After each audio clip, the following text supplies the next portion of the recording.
Hello guys. Welcome back to my channel. Today's topic is super exciting, as you saw in the title. What if Deku was successor of Rengoku? So before we begin, make sure to hit that subscribe button, smash the like button, and comment your thoughts down below. Now let's jump straight into this epic fanfiction. The hospital room was quiet except for the steady beeping of monitors. Izuku Midoriya sat at his mother's bedside, his small hands gripping the white sheets. The doctors had said she would be fine, but the fear of losing her had awakened something deep within him. He was only 4 years old when it happened. A villain attack that left his mother hospitalized and him cowering in the corner, waiting for a hero who arrived too late. In that moment of desperation, as flames erupted around them, Izuku had seen something. A figure wreathed in fire, not destruction, but protection. You have a strong heart, young one. The voice echoed in his mind even now. It wasn't the villain, it wasn't a hero, it was something else entirely.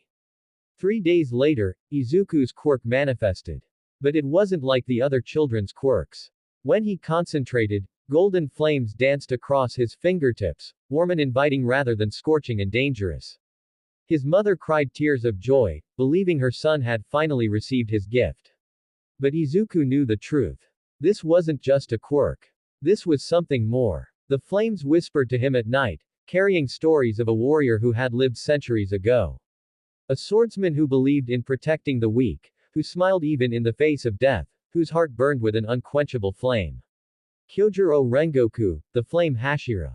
As years passed, Izuku trained in secret. The flames responded to his emotions, to his determination, to his unwavering desire to save people. He studied everything he could find about ancient Japanese warriors, about breathing techniques, about the philosophy of self-sacrifice. By the time he reached middle school, Izuku had developed his own style. He called it flame breathing, adapting the techniques the flames showed him in his dreams. First form, unknowing fire. Second form, rising scorching sun. Each form flowing naturally, as if he had practiced them for lifetimes. But he kept it hidden. In a world where quirks defined everything, where heroes were celebrities and villains were spectacles, Izuku understood that his power was different. Ancient. Sacred. Katsuki Bakugo made his life miserable, as always. Deku, you quirkless loser. But Izuku endured, knowing that true strength came from within, not from the approval of others. The day everything changed started like any other. Izuku was walking home from school, his notebook clutched tightly in his hand, filled with hero analysis and secret flame-breathing techniques. The underpass was cool and shadowy, a shortcut he took every day. Then the sludge villain attacked. Green ooze erupted from the sewers, wrapping around Izuku's body, suffocating him.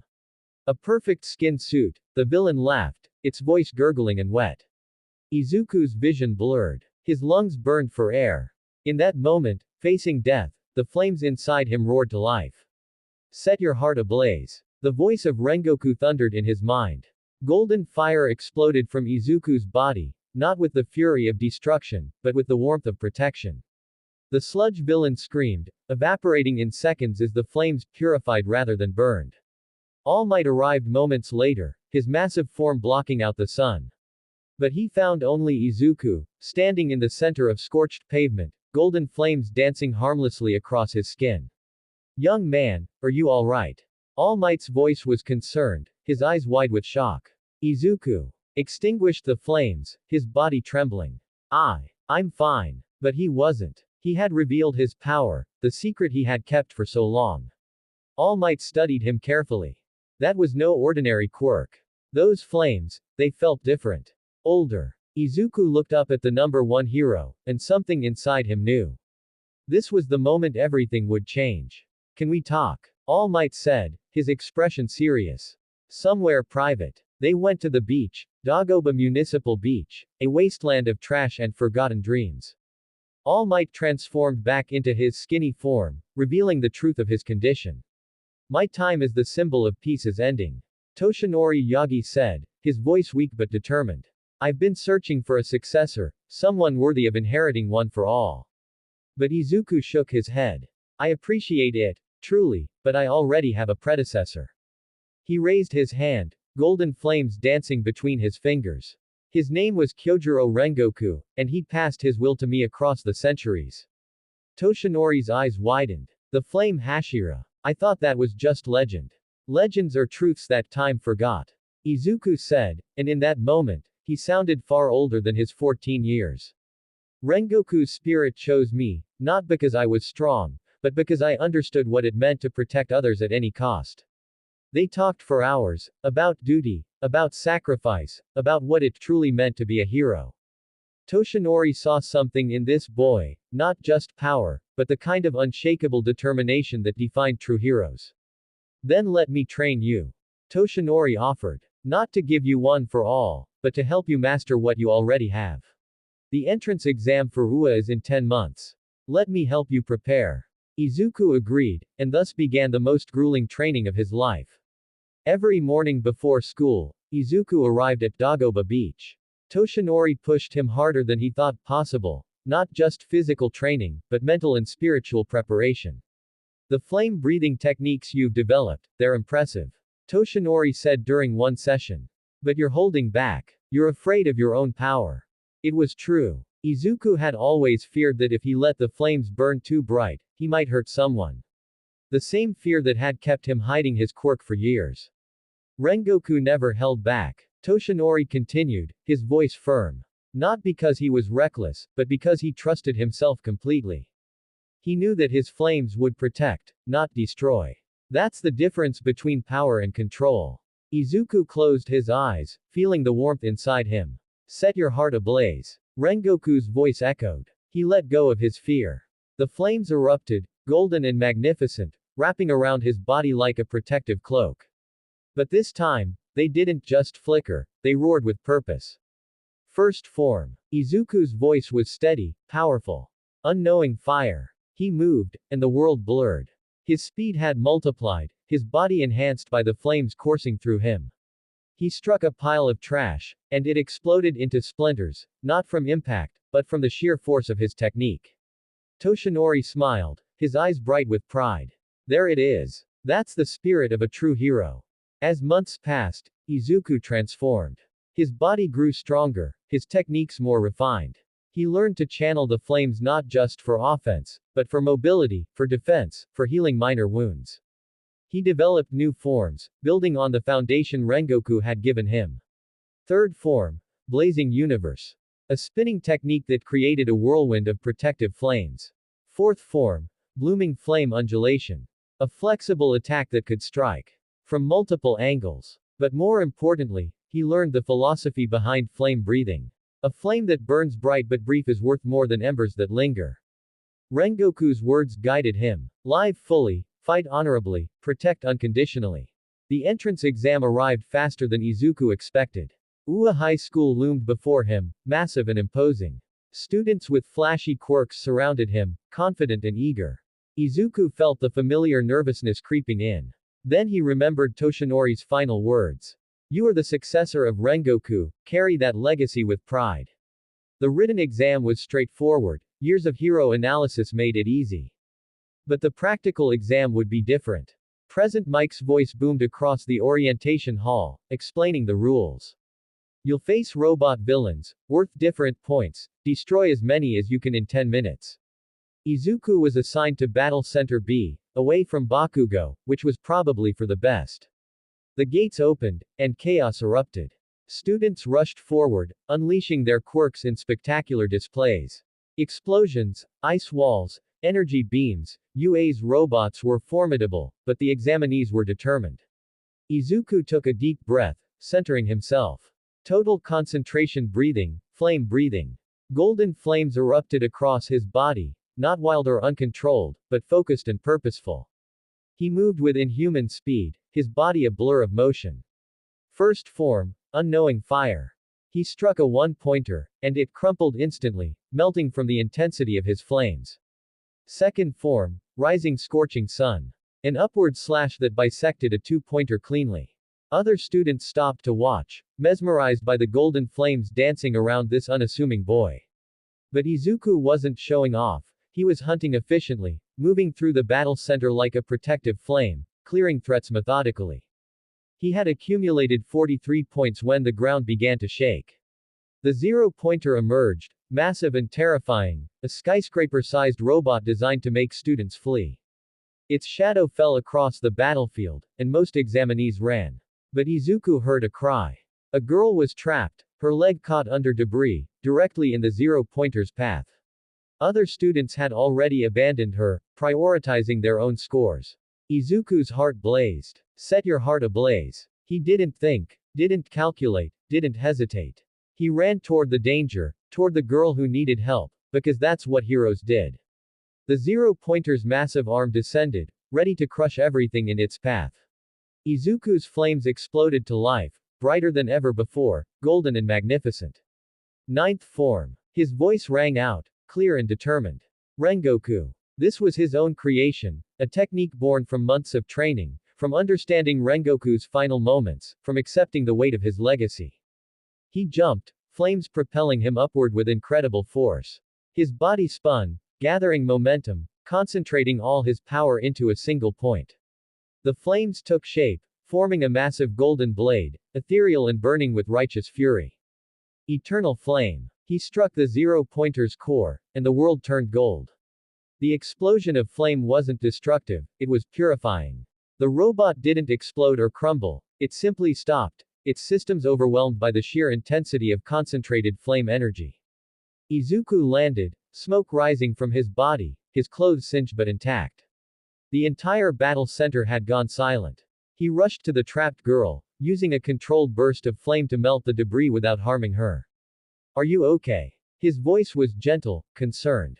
She stared at him with wide eyes, brown hair framing her face.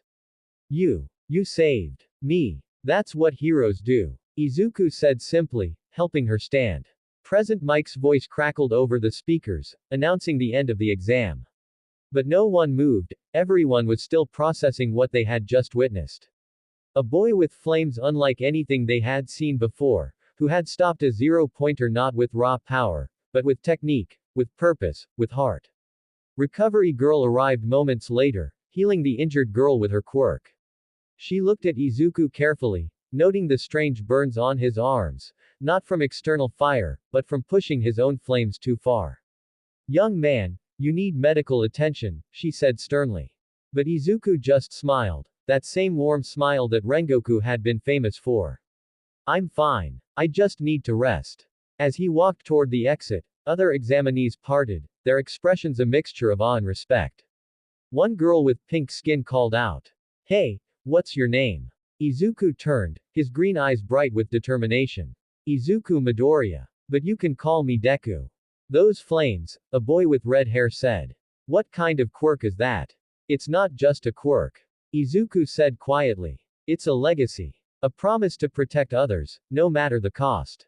He left them with those words, walking out of UA with his head held high. Toshinori waited outside, his skinny form leaning against a wall. When he saw Izuku, bruised and exhausted but smiling, he knew. You did it. Toshinori said, pride evident in his voice. I set my heart ablaze. Izuku replied, and for the first time in his life, he truly believed he could become a hero. Not just any hero, but one worthy of carrying Rengoku's flame into a new era. The acceptance letter arrived 2 weeks later. Izuku opened it with trembling hands, his mother watching anxiously. The holographic projection of All Might appeared, his voice booming with enthusiasm. Young Midoriya. All Might's image said. You scored 43 villain points, impressive. But that's not why you passed. The projection changed, showing footage of Izuku saving the trapped girl. The panel of judges unanimously agreed. All Might continued. Your actions demonstrated the true spirit of heroism. 43 villain points, and 60 rescue points. Combined score of 103 points, third highest in the entire exam. Inko Midoriya burst into tears, hugging her son tightly. Welcome to UA High School, young Midoriya. All Might's projection saluted. Welcome to your hero academia. Izuku felt tears streaming down his face, but he was smiling. The flames inside him burned warm and bright, celebrating this moment. Thank you, Rengoku, he whispered. I'll make you proud. And somewhere, across time and space, the spirit of Kyojuro Rengoku smiled. His successor had taken the first step. The flame would continue to burn, protecting the weak, inspiring the strong, lighting the way forward. This was just the beginning. The month before UA's opening ceremony passed in a blur of preparation. Izuku spent every morning training with Toshinori, refining his flame-breathing techniques, pushing his limits further each day. His mother had never been prouder, watching her son transform from a timid boy into a confident young man. The night before his first day, Izuku couldn't sleep. He sat by his window, watching the city lights, feeling the flames dancing gently beneath his skin. "Are you watching, Rengoku?" he whispered into the darkness. The warmth in his chest pulsed, a silent answer. His UA uniform hung pressed and ready, the crisp white shirt and dark jacket representing everything he had worked for. Tomorrow, he would walk through those gates not as quirkless Deku, but as Izuku Midoriya, successor of the Flame Hashira. Morning arrived with golden sunlight streaming through his window. Inko had prepared a massive breakfast, far too much food for one person, but her excitement was contagious. "My baby is going to UA," she kept repeating, tears threatening to spill. "Mom, I'll make you proud," Izuku promised, hugging her tightly. The train ride to UA felt surreal. Other students in uniform filled the cars, their excited chatter about quirks and heroes creating a constant buzz. Izuku remained quiet, centered, feeling the steady rhythm of his breathing. UA's main building was even more impressive up close. The architecture spoke of power and prestige, every detail designed to inspire awe. Students flooded through the gates, a river of potential heroes. Izuku found his classroom assignment, Class 1A, on the second floor. His heart pounded as he approached the massive door, easily twice the height of normal doors, designed to accommodate students with size-altering quirks. He slid the door open. The classroom was already half full. And there, in the center of an argument, stood the brown-haired girl he had saved during the exam.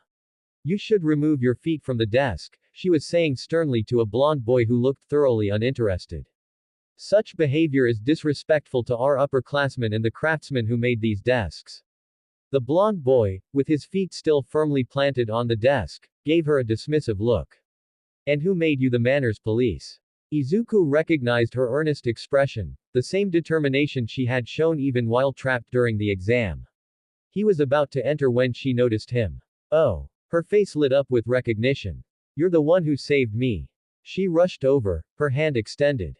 "I never got to properly thank you. My name is Tenya Iida, from Sume Private Academy." "Wait, that wasn't right. Actually, I'm Tenya Iida," said a tall boy with glasses who appeared beside her, his movements precise and formal. "And you must be confusing him with someone else." The girl blushed furiously. "Oh no, I'm so sorry. I'm Ochako Uraraka. I get so nervous I mix things up." She bowed deeply. "But you really did save me during the exam." Izuku smiled, that warm Rengoku-like smile that seemed to ease tension. "Izuku Midoriya. And there's no need to thank me. I just did what any hero would do." "Those flames though." Iida adjusted his glasses, his expression intense. "I witnessed your battle with the zero-pointer. That technique was extraordinary. If I may ask, what is your quirk called?" Before Izuku could answer, an explosion of shouting erupted from the doorway. "Deku." Katsuki Bakugo stormed into the classroom, his red eyes blazing with fury. "What the hell are you doing here? There's no way a weakling like you got into UA." The classroom went quiet, all eyes turning to watch the confrontation. Izuku met Bakugo's glare calmly, his expression unchanged. "Hello, Kachan. It's good to see you made it in too. Don't give me that crap." Bakugo's palms crackled with small explosions. "You were quirkless. You were nothing. How did you? Things change, Bakugo." Izuku's voice was steady, lacking the fear Bakugo was used to hearing. "People grow. I found my strength." Bakugo's face contorted with rage, his fists clenching. But before he could respond, a yellow sleeping bag on the floor began moving. "If you're here to make friends, leave now." A tired voice emanated from the sleeping bag. "This is the hero course." The entire class froze in confusion as the sleeping bag unzipped, revealing a disheveled man with long black hair and bloodshot eyes. He stood slowly, extracting himself from the bag like a butterfly emerging from a cocoon. "It took you 8 seconds to quiet down," he said flatly. "Time is precious. Rational students would understand that." Izuku felt a chill run down his spine. This man's presence was intense, dangerous even. I'm Shota Aizawa, your homeroom teacher. He pulled out what looked like a gym uniform. Put these on and meet me outside. The class scrambled to comply, the earlier tensions forgotten in the face of their mysterious teacher's commanding presence. Outside, in one of UA's many training grounds, Class 1A assembled in their gym uniforms. Aizawa stood before them, his expression unreadable. Today we'll conduct a quirk apprehension test, he announced, holding up a small device. You've been taking standardized physical tests your whole lives. But you've never been allowed to use your quirks. This school doesn't work that way. He turned to Bakugo. What was your best softball throw in middle school? 67 meters. Bakugo answered, confidence oozing from every word. Try it with your quirk. Aizawa tossed him a softball. Stay in the circle. Do whatever you want as long as you stay in the circle. Bakugo grinned, a feral expression. He wound up, his entire body coiling with energy. Die, he screamed, launching the ball with a massive explosion. The ball soared, propelled by explosive force, disappearing into the sky. Aizawa held up his device. 705.2 meters. The class erupted in excited chatter, realizing the potential of using their quirks freely. This looks fun, someone said. Aizawa's expression darkened. Fun. You think this is fun? His voice cut through their excitement like ice. You have 3 years to become heroes. Do you think it'll all be fun and games? He held up 8 fingers. Whoever comes in last place in all 8 tests will be expelled. The mood shifted instantly, from excitement to dread.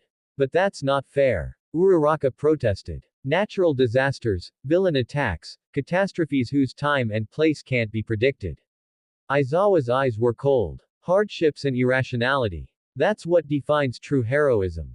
For the next 3 years, UA will throw every hardship at you. This is plus ultra. Go beyond. If you want to become heroes, then overcome it. Izuku felt the familiar warmth building in his chest. This was exactly the kind of challenge Rengoku would have embraced.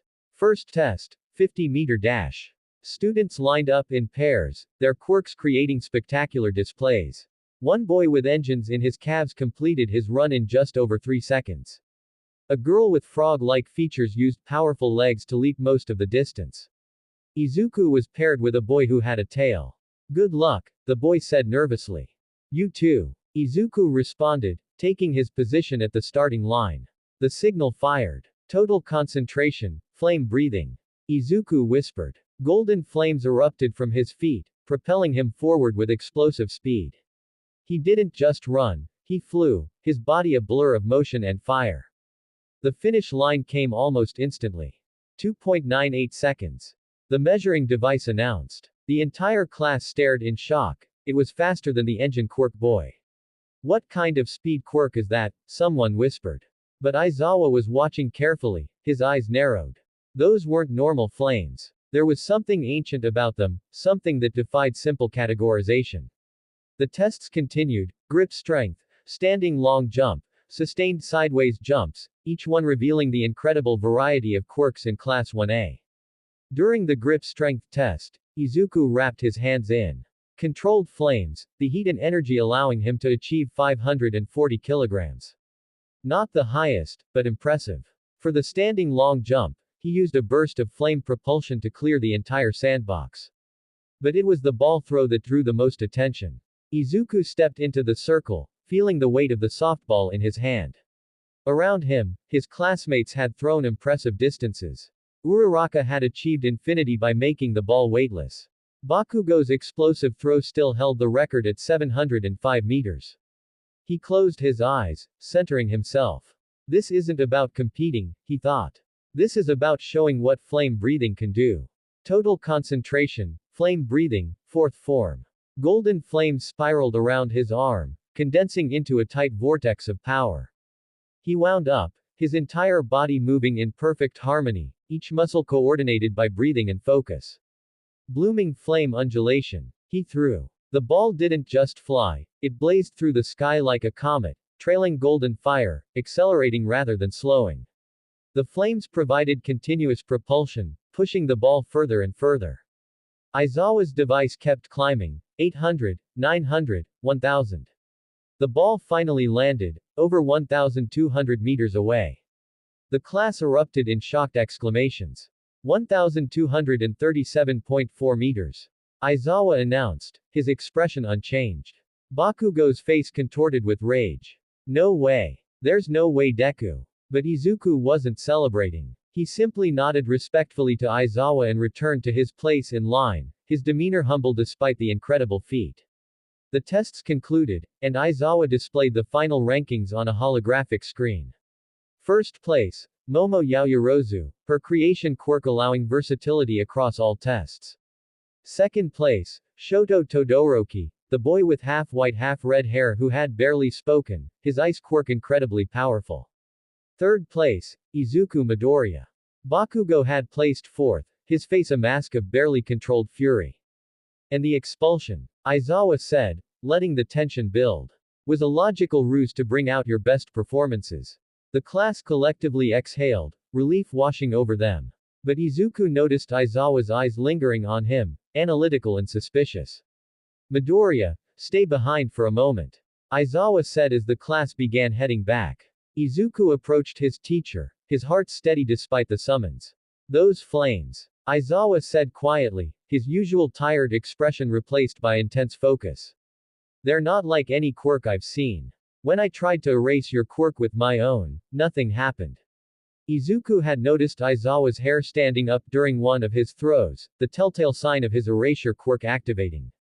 It's complicated. Izuku said carefully. My quirk, flame breathing, it's more than just producing fire. It's a technique, a way of life, passed down through generations. A technique. Aizawa's eyes narrowed. Quirks aren't techniques. They're genetic. Mine is both. Izuku met his teacher's gaze steadily. I won't lie to you, sensei. My power comes from breathing, from willpower, from the legacy of someone who lived long ago. Erasing my quirk factor might stop the flames from manifesting, but the breathing techniques remain. Aizawa studied him for a long moment. You're saying your quirk is layered.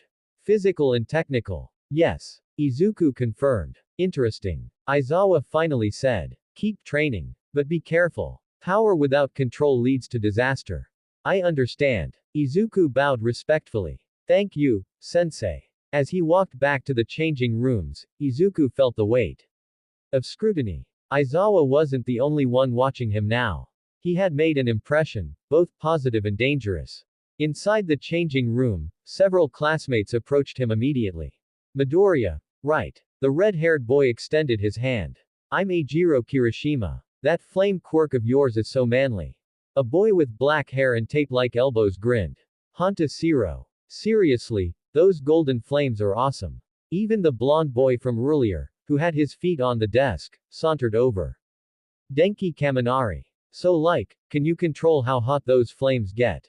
Izuku found himself surrounded by curious classmates, all asking questions about his quirk. It was overwhelming but also warming. These people weren't mocking him, they were genuinely interested. The flames respond to my will. Izuku explained patiently. The hotter they burn, the more energy I use. It's about balance. And that technique you called out. Kirishima's eyes were bright with enthusiasm. Fourth form, blooming flame something. Do you have a whole system of moves? 9 forms, currently. Izuku admitted. Each one serves a different purpose. Some for attack, some for defense, some for mobility. That's so cool. Kaminari whistled. Like a video game character with special moves. Their conversation was interrupted by Bakugo slamming his locker shut. Don't let Deku fool you, he snarled. He's just a weak nobody pretending to be strong. The room went silent, tension crackling in the air. Izuku turned to face his childhood tormentor, his expression calm. I'm not pretending, Kachan. I worked for this power. Trained for it. Earned it. Just like everyone else here. Bullshit. Bakugo stalked closer, his hands crackling with small explosions. You were quirkless until middle school. Now suddenly you're throwing flames around. You're a fraud. Enough. A cold voice cut through the confrontation.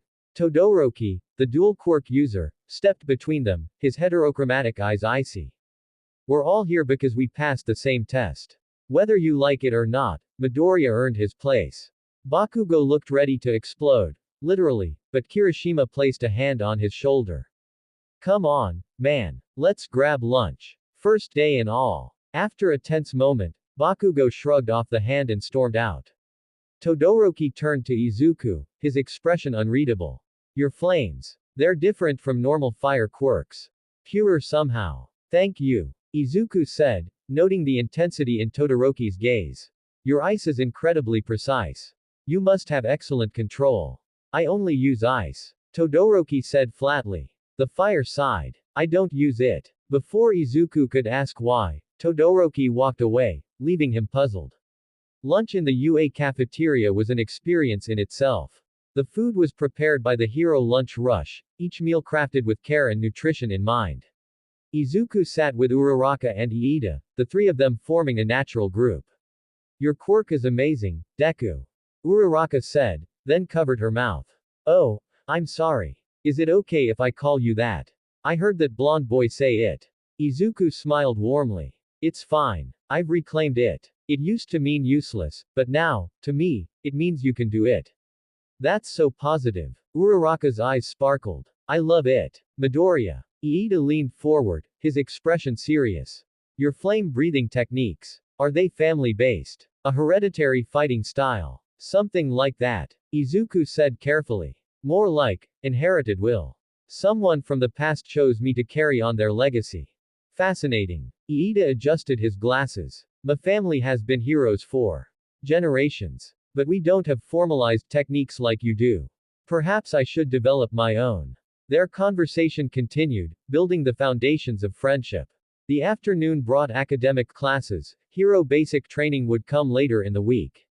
But even normal classes at UA were different, taught by pro heroes with real-world experience. As the day ended and students filed out, Izuku felt exhausted but satisfied.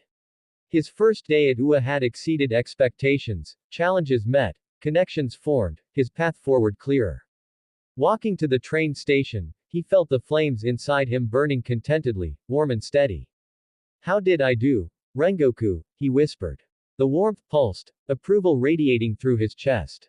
Tomorrow would bring new challenges, new opportunities to prove himself, new chances to honor the legacy he carried. But tonight, he would rest, recover, and prepare. Because this was just the beginning of his journey to becoming the greatest hero he could be. A hero who would set his heart ablaze. The second day at UA began with anticipation crackling through Class 1A. Students filed into the classroom, their conversations animated and eager, discussing what hero basic training would entail. Izuku sat at his desk, feeling the familiar warmth of flames dancing beneath his skin, ready for whatever challenges awaited. Aizawa entered with his usual tired expression, a stack of papers tucked under his arm.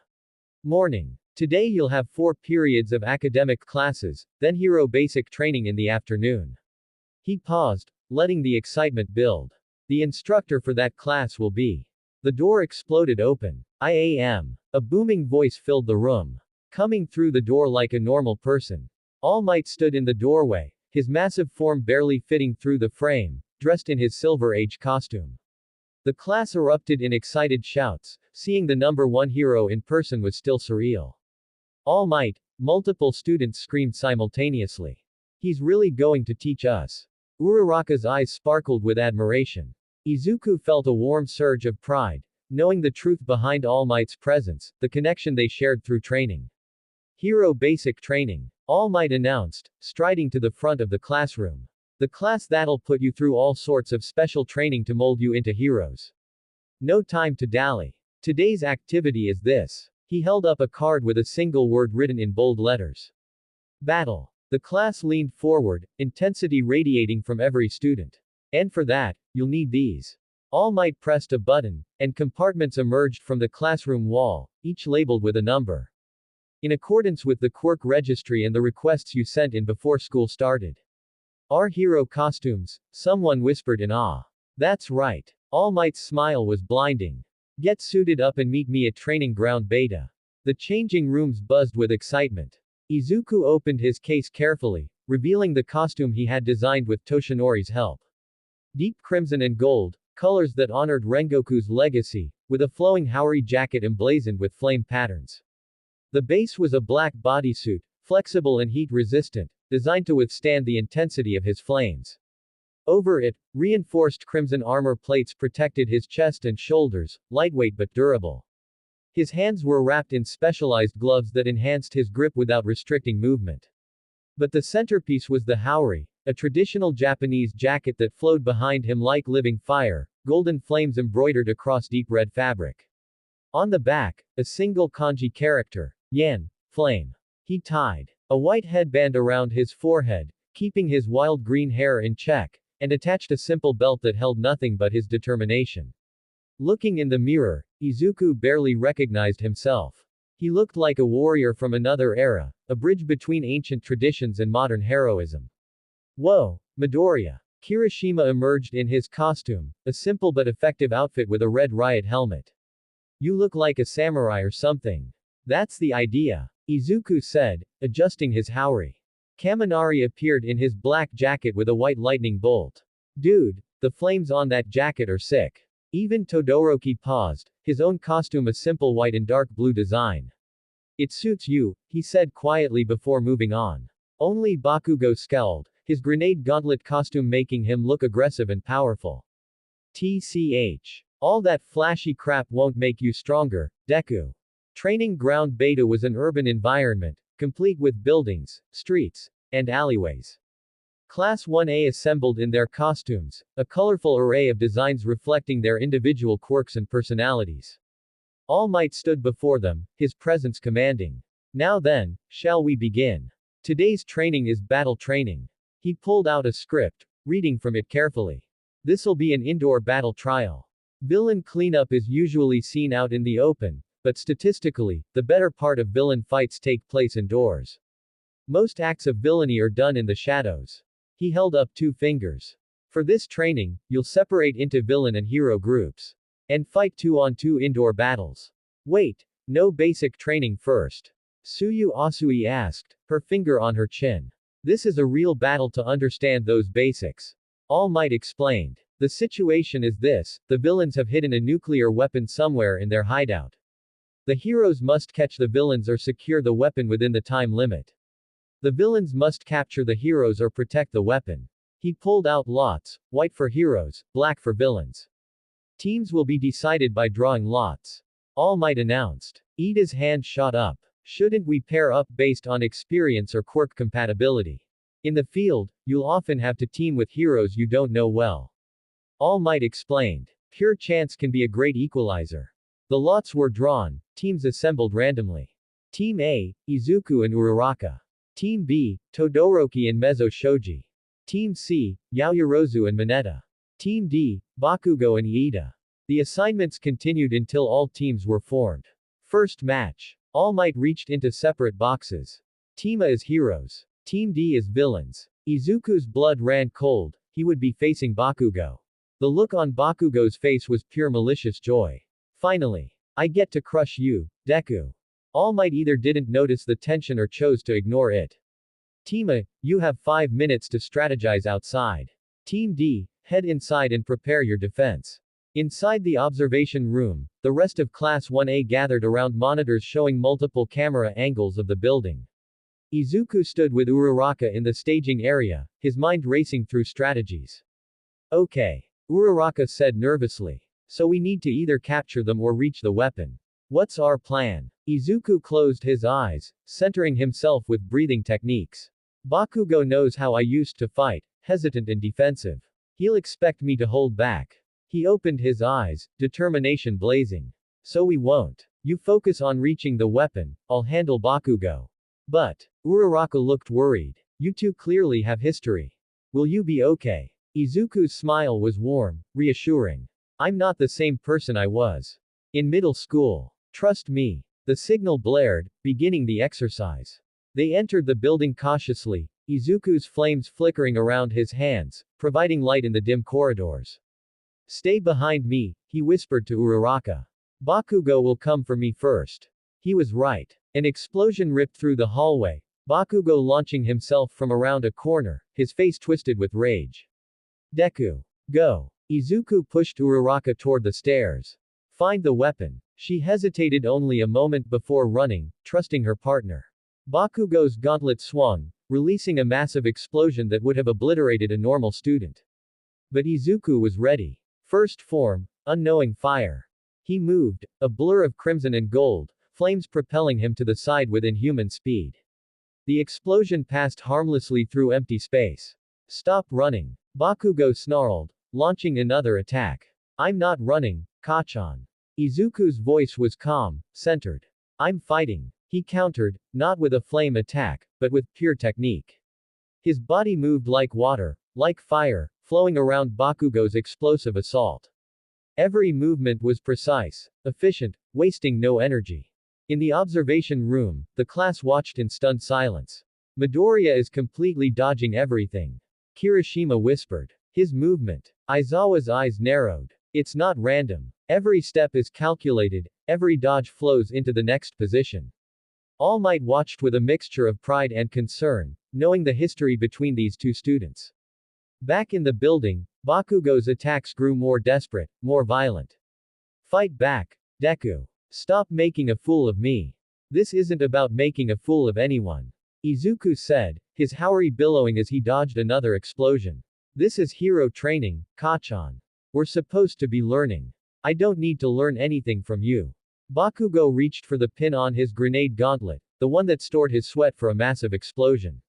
Izuku's eyes widened. Kachan. Don't. That explosion will bring down the building. I don't care. Bakugo pulled the pin. Time seemed to slow. Izuku could see the massive blast forming, could calculate the destructive force, could predict the casualties if this went wrong. Total concentration, flame breathing, third form. Golden flames erupted around Izuku, not in a straight line, but in a spinning vortex. Blazing universe. He spun, his entire body becoming a whirlwind of protective flame. The explosion hit his vortex and dispersed, redirected upward through ventilation shafts, the force scattered harmlessly. When the smoke cleared, Izuku stood unharmed, his flames still dancing around him. The observation room exploded with shocked exclamations. He redirected the blast. Yaoyorozu's analytical mind was racing. Not with raw power, but with technique. Using the rotation to guide the explosion's force. Aizawa leaned forward, intensely focused. That technique. It's beyond what a first year should be capable of. In the building, Bakugo stared in disbelief.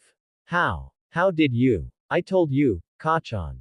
Izuku's expression was sad, disappointed even. I'm not the same person anymore. I found my strength, my purpose. Bakugo roared, launching himself forward with reckless abandon, both hands blazing with explosions. But Izuku was done holding back. Second form, rising scorching sun. He moved upward, flames propelling him in a rising arc, his hand extended like a blade. The movement was so fast, so precise, that Bakugo couldn't track it. Izuku's palm struck Bakugo's chest, not with fire, but with focused force, and the blonde hero was thrown backward, his back hitting the wall with a thud. The capture tape appeared in Izuku's hand, wrapping around Bakugo before he could recover. You're captured. Izuku said quietly. The heroes win if I can just. Like hell. Bakugo exploded free, his rage overriding all rational thought. Meanwhile, Uraraka had reached the top floor, finding Iida guarding the weapon. Oh. Hi, she said nervously. Villain Uraraka. Iida announced dramatically, having fully embraced his role. You shall not pass. She smiled, activating her quirk, touching the floor. The entire room became weightless, including chunks of debris she had collected on the way up. Sorry, Iida. She pushed off the wall, sending herself and her makeshift projectiles flying toward the weapon. Iida tried to intercept, but the three-dimensional battlefield was too chaotic, too unpredictable. Uraraka's hand touched the weapon. Hero team wins. All Might's voice boomed through the speakers. Back on the lower floor, Bakugo froze, his entire body trembling with rage and disbelief. Izuku extinguished his flames, his expression gentle. Good match, Kachan. You're incredibly strong, you just need to. Shut up. Bakugo's voice was broken, raw. Just. Shut up. He walked past Izuku, his head down, his pride shattered. The observation room was silent when both teams returned. All Might cleared his throat. Right. So, who was the MVP of this exercise? Several hands went up, most saying Uraraka or Izuku. Actually. Yaoyorozu raised her hand. The MVP was Iida. The class turned to her in surprise. He was the only one who truly played his role, she explained. Bakugo let his emotions control him, attacking his teammates' objective rather than defending the weapon. Midoriya, while skilled, focused entirely on Bakugo rather than the primary objective. Uraraka succeeded through luck and adaptability, but her plan was improvised. Only Iida stayed in character, defended his objective, and nearly succeeded despite being outnumbered. All Might nodded, impressed. Correct. Young Yaoyorozu has identified the key lesson. In hero work, personal feelings cannot override the mission. His eyes lingered on Izuku, a silent reminder that even in victory, there were lessons to learn. The remaining matches proceeded, each team showcasing different strategies and quirk combinations. Todoroki's ice quirk proved devastating in close quarters, freezing an entire building in seconds. Yaoyorozu's creation ability demonstrated incredible versatility. But the class kept glancing at Izuku, at the boy with golden flames who had faced down raw fury with calm determination. When training ended and they returned to the changing rooms, Izuku found himself once again surrounded by classmates. Midoriya, that spinning flame defense. Zero was practically vibrating with excitement. How do you even come up with something like that? It's based on redirection principles. Izuku explained, happy to share knowledge. Fire moves, it flows. If you can control the flow, you can guide even explosions. Teach me. Kirishima said immediately. My quirk is hardening, but if I could learn movement techniques like yours, I'd be happy too. Izuku smiled. Todoroki approached, his expression serious. Midoriya. Your flames. They're not just powerful, they're controlled. Precise. He paused, struggling with something internal. How did you learn that control? Practice. Izuku said simply. And understanding that power without purpose is just destruction. My flames are meant to protect, not just attack. That intention guides everything. Todoroki's eyes flickered with something, understanding maybe, or recognition. I see. He walked away, leaving. Izuku wondering about the ice hero's relationship with his own fire. Bakugo didn't speak to anyone, changing in silence and leaving quickly. As the class filtered out, All Might pulled Izuku aside. Young Midoriya. A word. They walked to an empty hallway, away from curious ears. That was impressive today. All Might said, his form still muscular, still projecting strength. But also reckless. Young Bakugo pulled that pin with killing intent, whether he realized it or not. I know. Izuku said quietly. But I couldn't let him be expelled for losing control. I had to prove I could handle it. All Might's expression softened. Your heart is in the right place. But remember, you're training to be a hero, not to fix your past relationships. Focus on moving forward, not on proving yourself to those who doubted you. Yes, All Might. Izuku bowed respectfully. That blazing universe technique. All Might continued. That's new. You've been developing additional forms. The situation called for it. Izuku explained. Rengoku's original 9 forms are the foundation, but I need to adapt them for modern hero work. So I've been experimenting with variations. Just be careful. All Might warned. Innovation is good, but don't rush development. Techniques need time to mature, to become reliable. I understand. As Izuku walked to the train station, his body aching from the intense exercise, he reflected on the day's lessons. He had won the battle, but All Might was right, he had let his emotions guide him too much. I need to be better, he whispered to the flames inside him. Not just stronger, but wiser. The warmth pulsed in agreement. Tomorrow would bring new challenges, new lessons, new opportunities to grow. But tonight, he would rest and recover. Because the path to becoming a true hero was long, demanding both strength and wisdom. And Izuku Midoriya, successor of Rengoku, was determined to walk that path with his heart ablaze. The week following the battle trial brought a rhythm to UA life that Izuku found comforting. Morning classes focused on hero theory, legal frameworks, rescue protocols, the academic foundation that supported heroic action. Afternoons were reserved for practical training, quirk development, combat scenarios, physical conditioning that pushed every student to their limits. Izuku's reputation had solidified after the Bakugo match.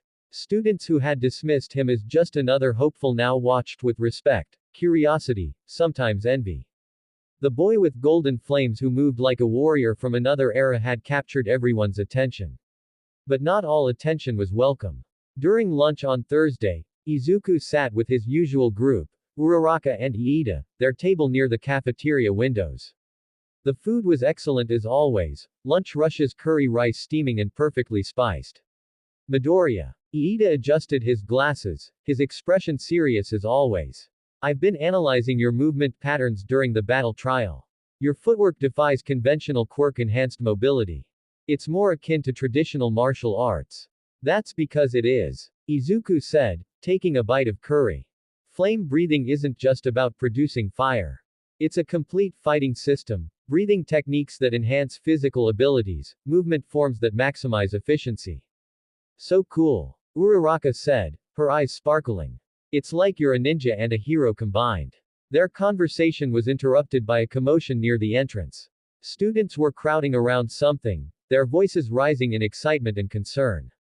What's going on? Izuku stood, his hero instincts activating. They pushed through the crowd to find reporters. Blocking the entrance, cameras and microphones thrust forward, trying to interview students about All Might teaching at UA.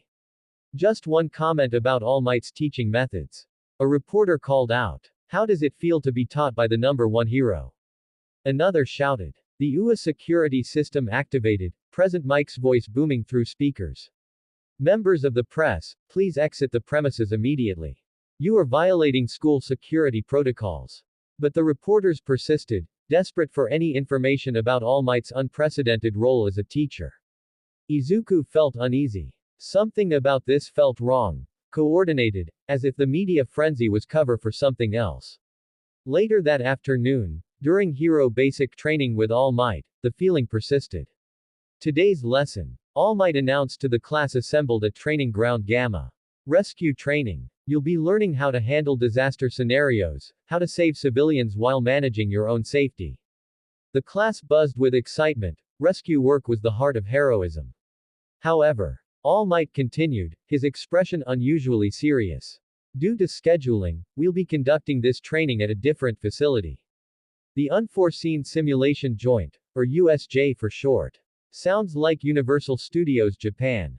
Kaminari whispered, earning a few giggles. You'll be working with another hero today. All Might explained. The Space Hero, 13. An expert in rescue operations. The class boarded a bus, their excitement palpable. Izuku sat near the back, his mind still troubled by the morning's events. Suyu sat across from him, her large eyes observant. You seem worried, Midoriya. Is something wrong? Maybe I'm overthinking. Izuku said quietly. But those reporters this morning. It felt staged, like they were testing our security. That's pretty paranoid, Ribbit. Suyu said, but her expression suggested she was taking his concern seriously.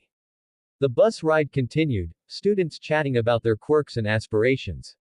Kirishima was loudly praising Bakugo's explosive power, earning only scowls from the blonde. Mina Ishido was discussing costume improvements with Yaoyorozu.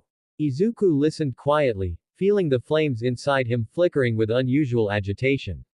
Something was coming, he could feel it. The USJ was impressive, a massive domed facility containing different disaster zones. There was a flood zone, a landslide zone, a conflagration zone, each designed to simulate real emergency scenarios. 13 greeted them at the entrance, the hero's bulky spacesuit designed to contain their dangerously powerful black hole quirk. Welcome, students. Today you'll learn that being a hero isn't just about fighting villains. It's about saving lives. The hero's speech was earnest, explaining how quirks could be dangerous, how even rescue-oriented powers could cause harm if used carelessly. My quirk can tear apart anything at a molecular level. 13 explained. In the wrong situation, it could kill. That's why control and judgment are essential. Izuku listened intently, appreciating the lesson. Power without wisdom was destruction, Rengoku had taught him that. Aizawa stood to the side, his eyes scanning the facility with his usual vigilance. All Might was notably absent, having apparently stayed behind at UA. Then the lights flickered. A dark purple portal opened in the central plaza, its edges crackling with unstable energy. Figures emerged, dozens of them, dressed in mismatched clothing but united by one feature. They all wore hand-shaped masks. Stay together. Aizawa's voice was sharp, commanding. His capture weapon unfurled, ready for combat. Are those villains? Kirishima's voice held disbelief. At Ua, a figure stepped through the portal, covered in disembodied hands, one obscuring his face. 13. Eraserhead. The voice was scratchy, unsettling. We're the League of Villains. Forgive our audacity, but we've come to Ua today to kill All Might, the symbol of peace. The class collectively gasped, fear rippling through the students. Aizawa's expression darkened. 13. Get the students out of here. Alert the school. He leapt forward, his capture weapon snaring 3 villains instantly. I'll hold them off. But sensei. Izuku started, his instincts screaming to help. Go. Aizawa's eyes glowed red, his erasure quirk activating as he engaged the villains with brutal efficiency. The class ran for the entrance, but the purple portal, Kurogiri, materialized in their path. I'm afraid I cannot allow that. We've taken great pains to arrange this meeting. 13 activated their quirk, trying to suck the villain into the black hole. But Kurogiri's mist form was too dispersed, too adaptable. Scatter. The villain's voice echoed. The portal expanded, swallowing students whole. Izuku felt the disorienting sensation of warping, his body pulled through space. When he materialized, he was in the landslide zone, surrounded by rocky terrain and steep cliffs. And he wasn't alone. Villains, at least 15, closed in from all sides. Look, a little hero student. One sneered, his quirk making his arms extend like rubber. Izuku took a defensive stance, his breathing immediately shifting to total concentration. Stay back. I don't want to hurt you. The villains laughed, mistaking his warning for weakness. First mistake. Izuku whispered. Golden flames erupted across his body, his houri billowing with the sudden heat. Flame breathing, first form, unknowing fire. He moved, faster than the villains could track, his strikes precise and overwhelming. The rubber-armed villain went down first, Izuku's flame-enhanced punch knocking him unconscious before he could react. 2 more rushed him, one with stone skin, another with acid spit. Izuku spun, his movement fluid and practiced. Third form, blazing universe. The spinning vortex of flame caught both attackers, the heat not burning them but disorienting, overwhelming their senses. They collapsed, unconscious from the sheer intensity. The remaining villains hesitated, realizing this wasn't an easy target. Who is this kid? One muttered. Doesn't matter. Another snarled. Clearly the leader. There's 12 of us and one of him. Rush him. They attacked as a group, overwhelming force meant to compensate for individual weakness. But Izuku had trained for exactly this scenario. Total concentration, flame breathing, 5th form. This was one of his newer techniques, adapted from Rengoku's teachings. Flame Tiger. He struck the ground, and golden flames erupted in multiple directions, taking the shape of charging tigers, each one tracking a different villain. The flame constructs weren't solid, but the heat and force behind them was real. Villains scattered, some hit directly, others diving for cover. In the chaos, Izuku moved like a phantom, his body enhanced by constant breathing, striking precise points that rendered opponents unconscious without causing permanent harm. Within 3 minutes, all 15 villains lay defeated. Izuku stood in the center, breathing heavily, his flames still dancing around him. I warned you, he said quietly. Meanwhile, in the flood zone, Tsuyu, Mineta, and Izuku's absence left the other students scattered. At the conflagration zone, Todoroki faced his own group, his ice-overwhelming villains with terrifying ease. In the ruins zone, Bakugo and Kirishima fought back-to-back, explosions and hardening proving a devastating combination.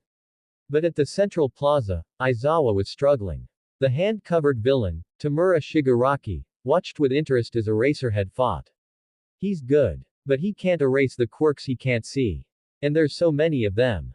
A massive creature stood behind Shigaraki, black and muscular, with an exposed brain and beak-like mouth. That's our ace, Nomu. A creature designed specifically to kill All Might. Aizawa's elbow was caught, and he felt the horrific sensation of decay spreading from Shigaraki's touch. His skin crumbled, agony shooting through his arm. Teacher. The voice was distant, young.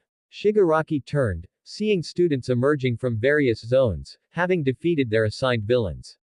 Oh, some of them survived. How annoying. Izuku arrived at the central plaza, his costume torn in places, smoke rising from his body. He saw Aizawa on the ground, injured, and felt rage building. Sensei. Stay back. Aizawa tried to warn, but his voice was weak. The Nomu moved, faster than something that large should, its fist aimed at Aizawa's head. Izuku didn't think, he moved. Flame breathing, fourth form, blooming flame undulation. He appeared between the Nomu and Aizawa, his flames forming a protective barrier.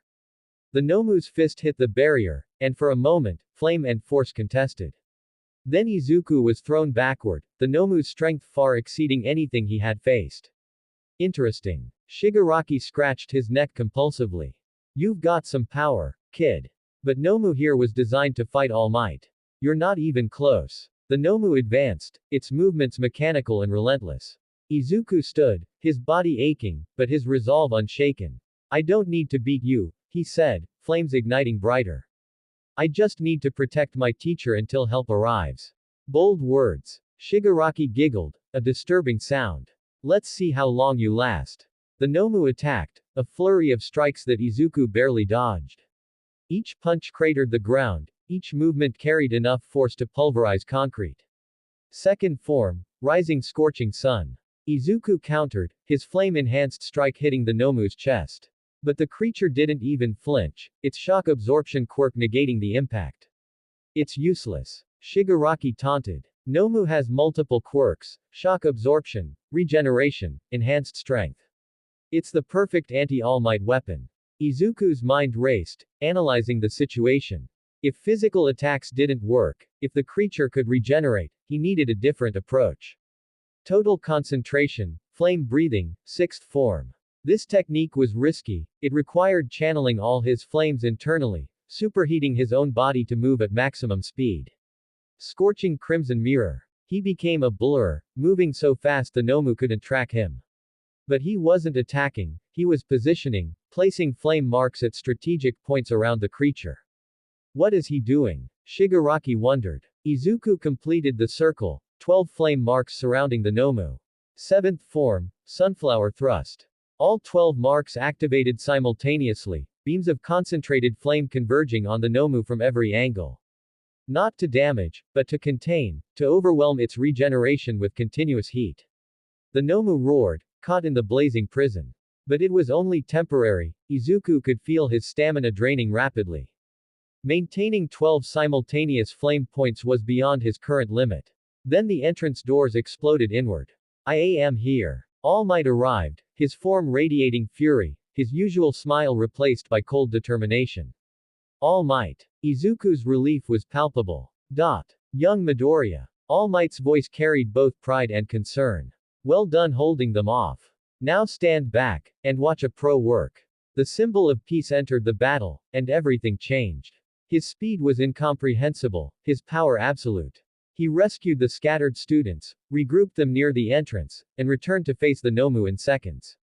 So you finally showed up. Shigaraki's voice held excitement. Now the fun begins. The battle between All Might and the Nomu shook the entire facility. Each punch exchanged carried enough force to alter the landscape. Windows shattered, the ground cracked, the very air seemed to scream from the impact. Izuku watched in awe, this was what true top-tier hero work looked like. But he noticed something. All Might was breathing harder than usual, his movements slightly less fluid than normal. The time limit, his weakened state, it was affecting him. We need to help, Izuku said to the gathered students. Are you crazy? Mineta shrieked. That thing is a monster. All Might is weakening. Izuku's observation silenced the group. Look at his form, his breathing, he's not at full strength. If we don't do something. Todoroki stepped forward, his expression determined. What do you need? Create an opening. Izuku said, his tactical mind working. If you can freeze the Nomu's legs, even for a second, I can help All Might deliver a finishing blow. That's insane. Bakugo growled, but his eyes held calculation. But I'm in. Someone needs to keep Deku from getting himself killed. A plan formed quickly, desperate and risky, but their only option. Todoroki created a massive ice wall, forcing the Nomu into a specific position. Bakugo launched himself with explosions, a diversionary attack that drew the creature's attention. And Izuku moved. Flame breathing, ninth form, rengoku. He had only used this technique once, during the entrance exam. It was his ultimate attack, a concentration of everything rengoku had taught him. Golden flames erupted, taking the shape of a massive ethereal blade. Izuku's body moved with absolute precision, every ounce of his strength, his will, his determination, focused into a single point. All Might, now. The symbol of peace understood instantly. As Izuku's flame strike hit the Nomu's chest, creating a momentary opening, All Might's fist descended with the force of a meteor. Detroit Smash. The combined attack, Izuku's flames and All Might's power, overwhelmed even the Nomu's shock absorption. The creature was launched skyward, breaking through the dome's ceiling, disappearing into the sky. Shigaraki stared in disbelief. No. That's impossible. Retreat. Kurogiri materialized, his voice urgent. We can't win this. The portal opened, swallowing the remaining conscious villains. Shigaraki scratched his neck frantically, his entire plan crumbling. This isn't over. Next time, we'll kill you all. They vanished, leaving only destruction and unconscious villains behind. Izuku collapsed, his body completely exhausted, steam rising from his overheated muscles. Young Midoriya. All Might caught him before he hit the ground, his voice warm with pride. Excellent work. You saved everyone. Did we win? Izuku's voice was barely a whisper. Yes. All Might smiled, his true heroic smile. We won. Pro heroes arrived moments later, including Snipe and Present Mike, alerted by the emergency signal. They secured the area, arrested unconscious villains, and began treating injuries. Recovery Girl tended to Aizawa, whose injuries were severe but not life-threatening. She then turned to Izuku, examining his overheated body.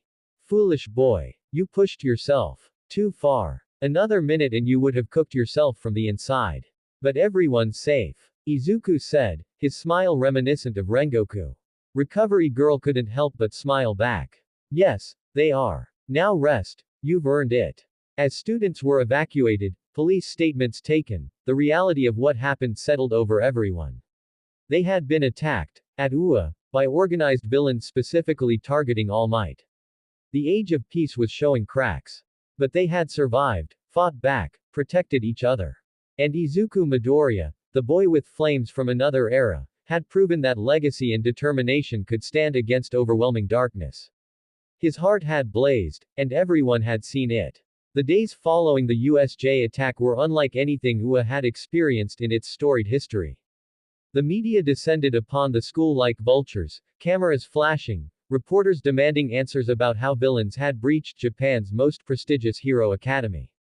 Principal Nezu held press conferences, his small form projecting absolute authority, assuring the public that security measures were being tripled. For Class 1A, the emotional aftermath was harder to process than the physical injuries. Izuku spent 2 days in Recovery Girl's office, his body recovering from the extreme strain of channeling flames beyond his current capacity. His muscles had essentially cooked themselves from the inside, the superheated blood damaging tissue at a cellular level. Recovery Girl's quirk accelerated his healing, but even she couldn't eliminate the exhaustion that came with such rapid regeneration. You're lucky you have such a strong constitution. Recovery Girl said, examining his charts with a mixture of concern and admiration. A normal person would have been hospitalized for weeks. Your breathing techniques seem to enhance your natural recovery. Flame breathing strengthens everything. Izuku explained, his voice still weak. Body, mind, spirit. It's holistic training. Well, your holistic training saved lives. She patted his hand gently. But don't make a habit of nearly killing yourself. Heroes who die young can't protect anyone. Inko visited every day, her worry evident in every gesture, every worried glance. She held his hand and cried, relief and fear mixing in equal measure. My baby fought real villains, she kept repeating. You could have died. But I didn't, Mom. Izuku squeezed her hand reassuringly. The training paid off. Rengoku's techniques protected me. Toshinori visited in his civilian form, sitting beside Izuku's bed with an expression of profound pride and guilt. Young Midoriya. You shouldn't have had to face that. I should have been there from the start. You arrived when it mattered. Izuku said, his green eyes serious. And you taught me well. Without your training, I wouldn't have lasted 30 seconds against that Nomu. Your technique, that ninth form. Toshinori leaned forward. You've refined it since the entrance exam. It's become more focused, more devastating. I had to. Izuku's gaze drifted to the ceiling. After seeing real villains, understanding the stakes, I realized my techniques needed to evolve. Rengoku fought demons, creatures far beyond human capability. His forms were designed for that level of threat. I need to reach that standard. Just don't lose yourself in the pursuit of strength. Toshinori warned. Power without heart is villainy. Power with heart is heroism.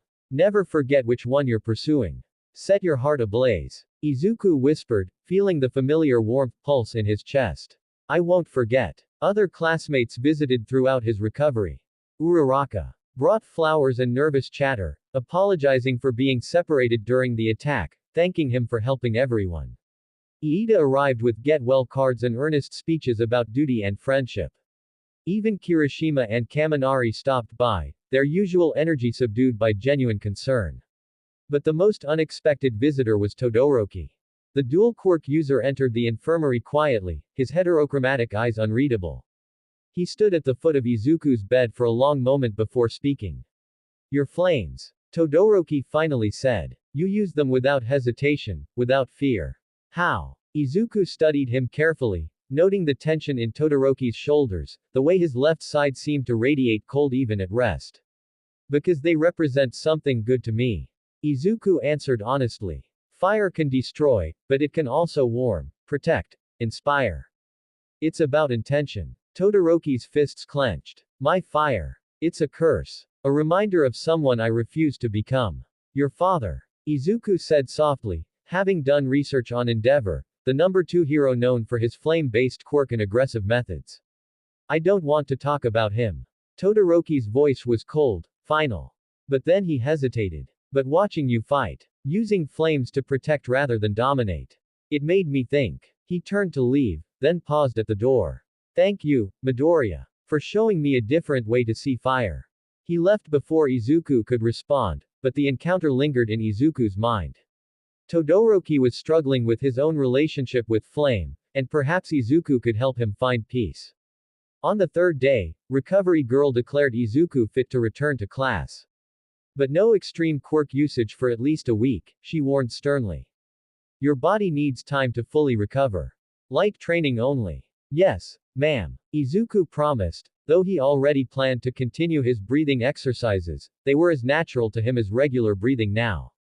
Returning to Class 1A felt surreal. The classroom erupted in cheers when he entered, classmates surrounding him with questions and excitement. Even Bakugo, sitting at his desk with crossed arms, gave a barely perceptible nod of acknowledgement. Midoriya. Mina Ishido, the pink-skinned girl with acid quirk, practically bounced over.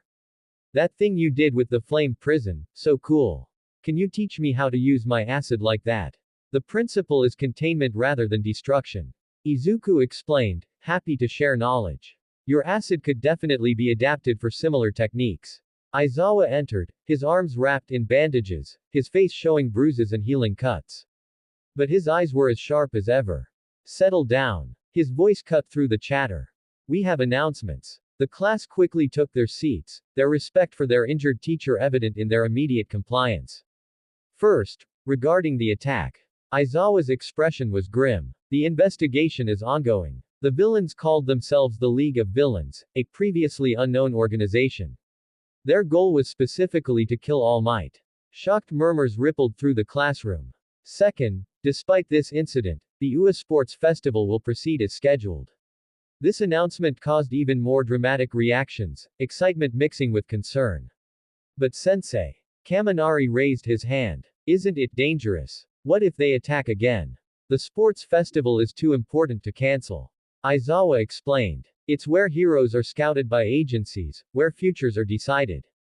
Plus, it will show the world that UA won't be intimidated by villain attacks. Security will be unprecedented. Izuku felt his heart rate increase. The sports festival, the biggest stage for hero students, broadcast across Japan, where legendary heroes had made their debuts. This was his chance to honor Rengoku's legacy on a national scale. You have 2 weeks to prepare. Aizawa continued. Use this time wisely. Train, but don't overtrain. The events will test everything: combat ability, quirk control, strategic thinking, stamina. Only the best will advance to the finals. After class, Izuku found himself surrounded by classmates discussing training strategies. We should train together, Kirishima suggested enthusiastically. Push each other to get stronger. That's a great idea. Izuku agreed. Collaborative training can reveal weaknesses we might miss alone. Count me in, Siro said, his tape elbows gesturing excitedly. Me too, Kaminari added. Even Tokiyami, the stoic bird-headed student, nodded his agreement.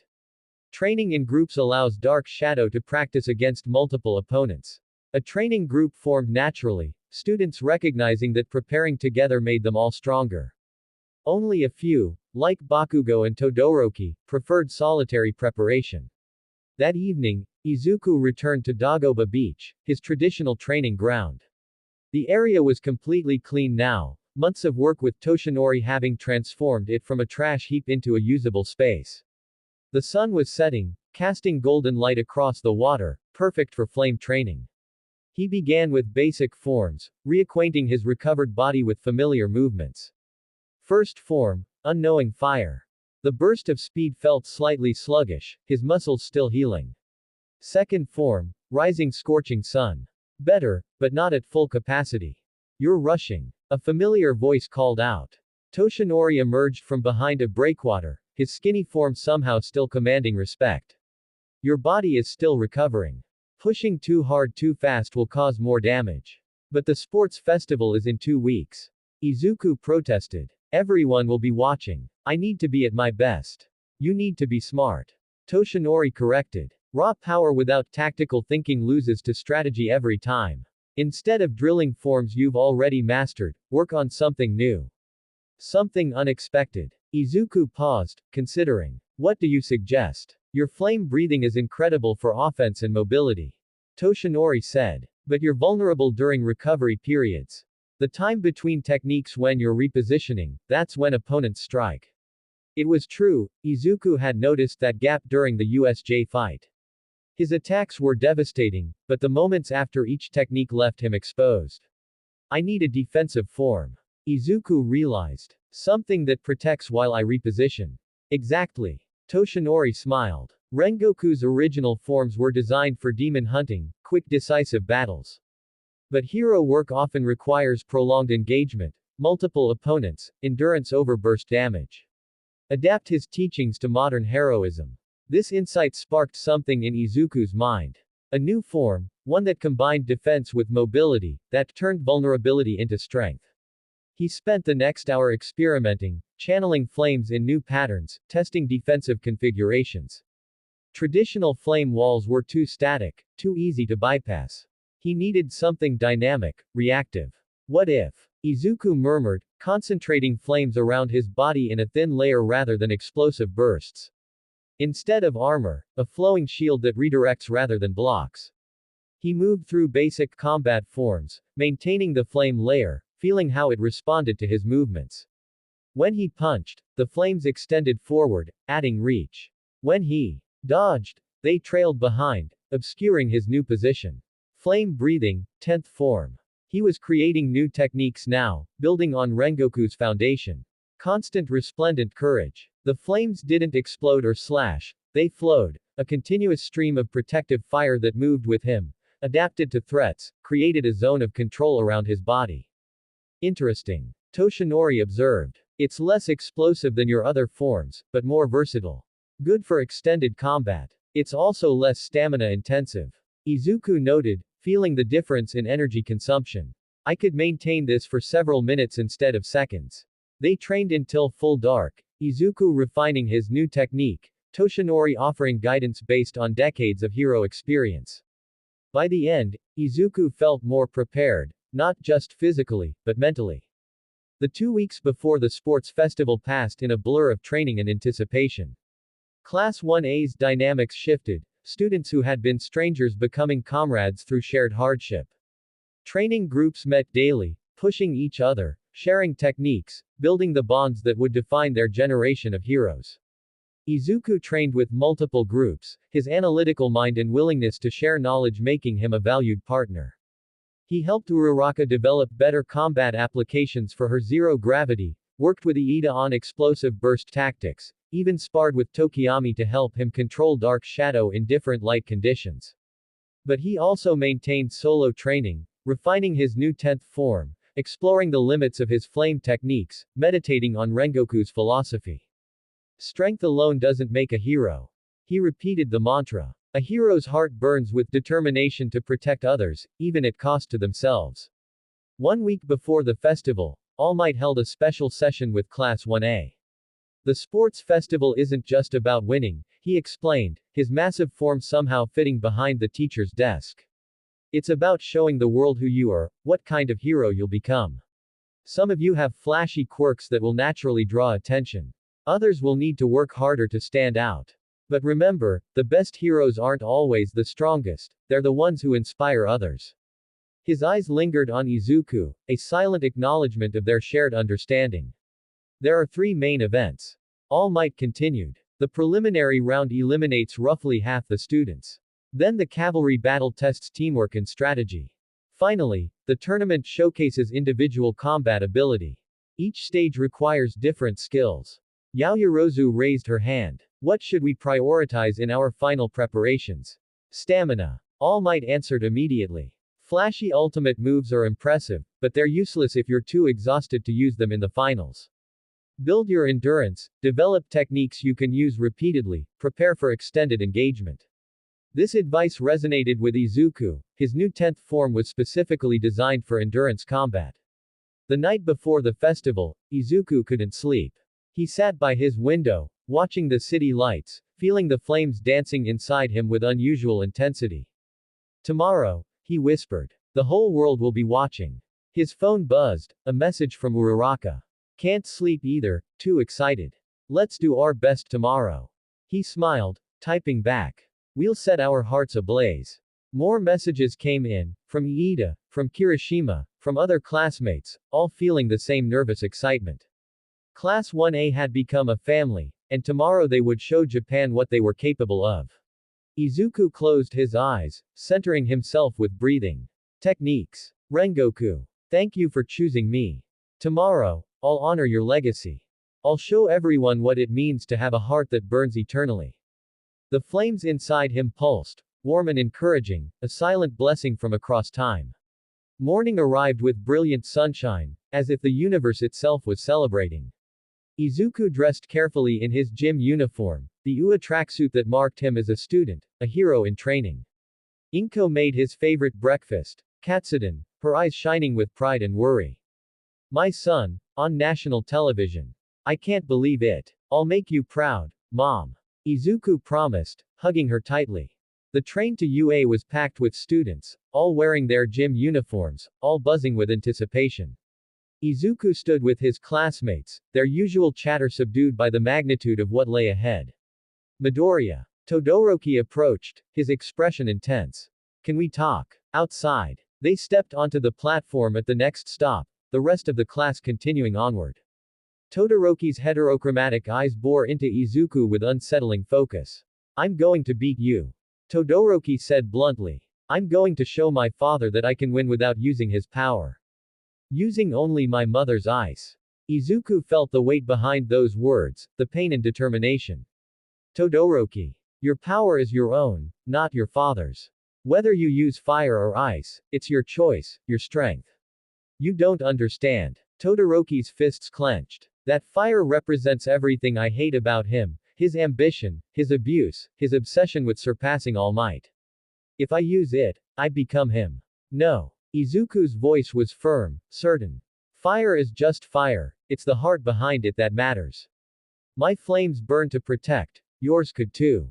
Don't reject half of yourself because of someone else's sins. Todoroki's eyes widened, something in Izuku's words striking deep. But then his expression hardened. Maybe. But during the festival, I'm coming for you with everything I have. Well, half of everything. He walked away, leaving Izuku standing alone on the platform. He's suffering. Izuku thought. Maybe during our match, I can help him see. The next train arrived, carrying him toward UA, toward the sports festival, toward destiny. The stadium was massive, filled with tens of thousands of spectators, their cheers creating a wall of sound that shook the air. Class 1A assembled in the waiting area, every hero course student from all three classes gathered in preparation. Present Mike's voice boomed across the stadium. Are you ready, listeners? It's time for the UA Sports Festival, the greatest showcase of hero talent in Japan. The crowd roared, their excitement palpable. First up, the students WHO survived a real villain attack, Class 1A. The gate opened, and they walked into the light, into the roar of the crowd, into their future. Izuku felt his heart blazing, flames dancing just beneath his skin, ready to show the world what the successor of Rengoku could do. This was his moment. This was his stage. This was where legends were born. The stadium lights were blinding, overwhelming, transforming the arena into a coliseum of dreams and ambitions. Izuku walked with Class 1A, feeling the weight of thousands of eyes upon them, the pressure of national television coverage, the expectations of a country that had just learned their school had been attacked by villains. Present Mike's voice continued to boom. Following them, Class 1B, equally talented and ready to prove themselves. Another wave of students emerged, their expressions determined, hungry to show they were just as capable as the famous Class 1A. And finally, the support course and general studies. Students, don't count them out. Folks, every year brings surprises. The entire first-year student body assembled in the center of the stadium, hundreds of young hopefuls standing together, all seeking the same dream through different paths. The roar of the crowd was deafening, a living thing that pulsed with excitement and anticipation. Midnight, the R-rated hero, strode onto the elevated platform, her revealing costume and commanding presence instantly capturing everyone's attention. Quiet down, everyone. Her voice carried authority despite the sultry tone. It's time for the student pledge. A screen displayed the chosen representative, the student who would speak for all first years. Katsuki Bakugo. Izuku's stomach dropped. This wouldn't end well. Bakugo climbed the platform, his expression arrogant, his posture radiating aggressive confidence. He grabbed the microphone, his red eyes scanning the assembled students with contempt. I just wanna say, he started, his voice carrying across the stadium. I'm gonna win. The crowd murmured, some appreciating the confidence, others finding it distasteful. That's it, Bakugo. Izuku thought hopefully. Keep it simple. But Bakugo wasn't finished. You're all just stepping stones, he continued, his voice dripping with disdain.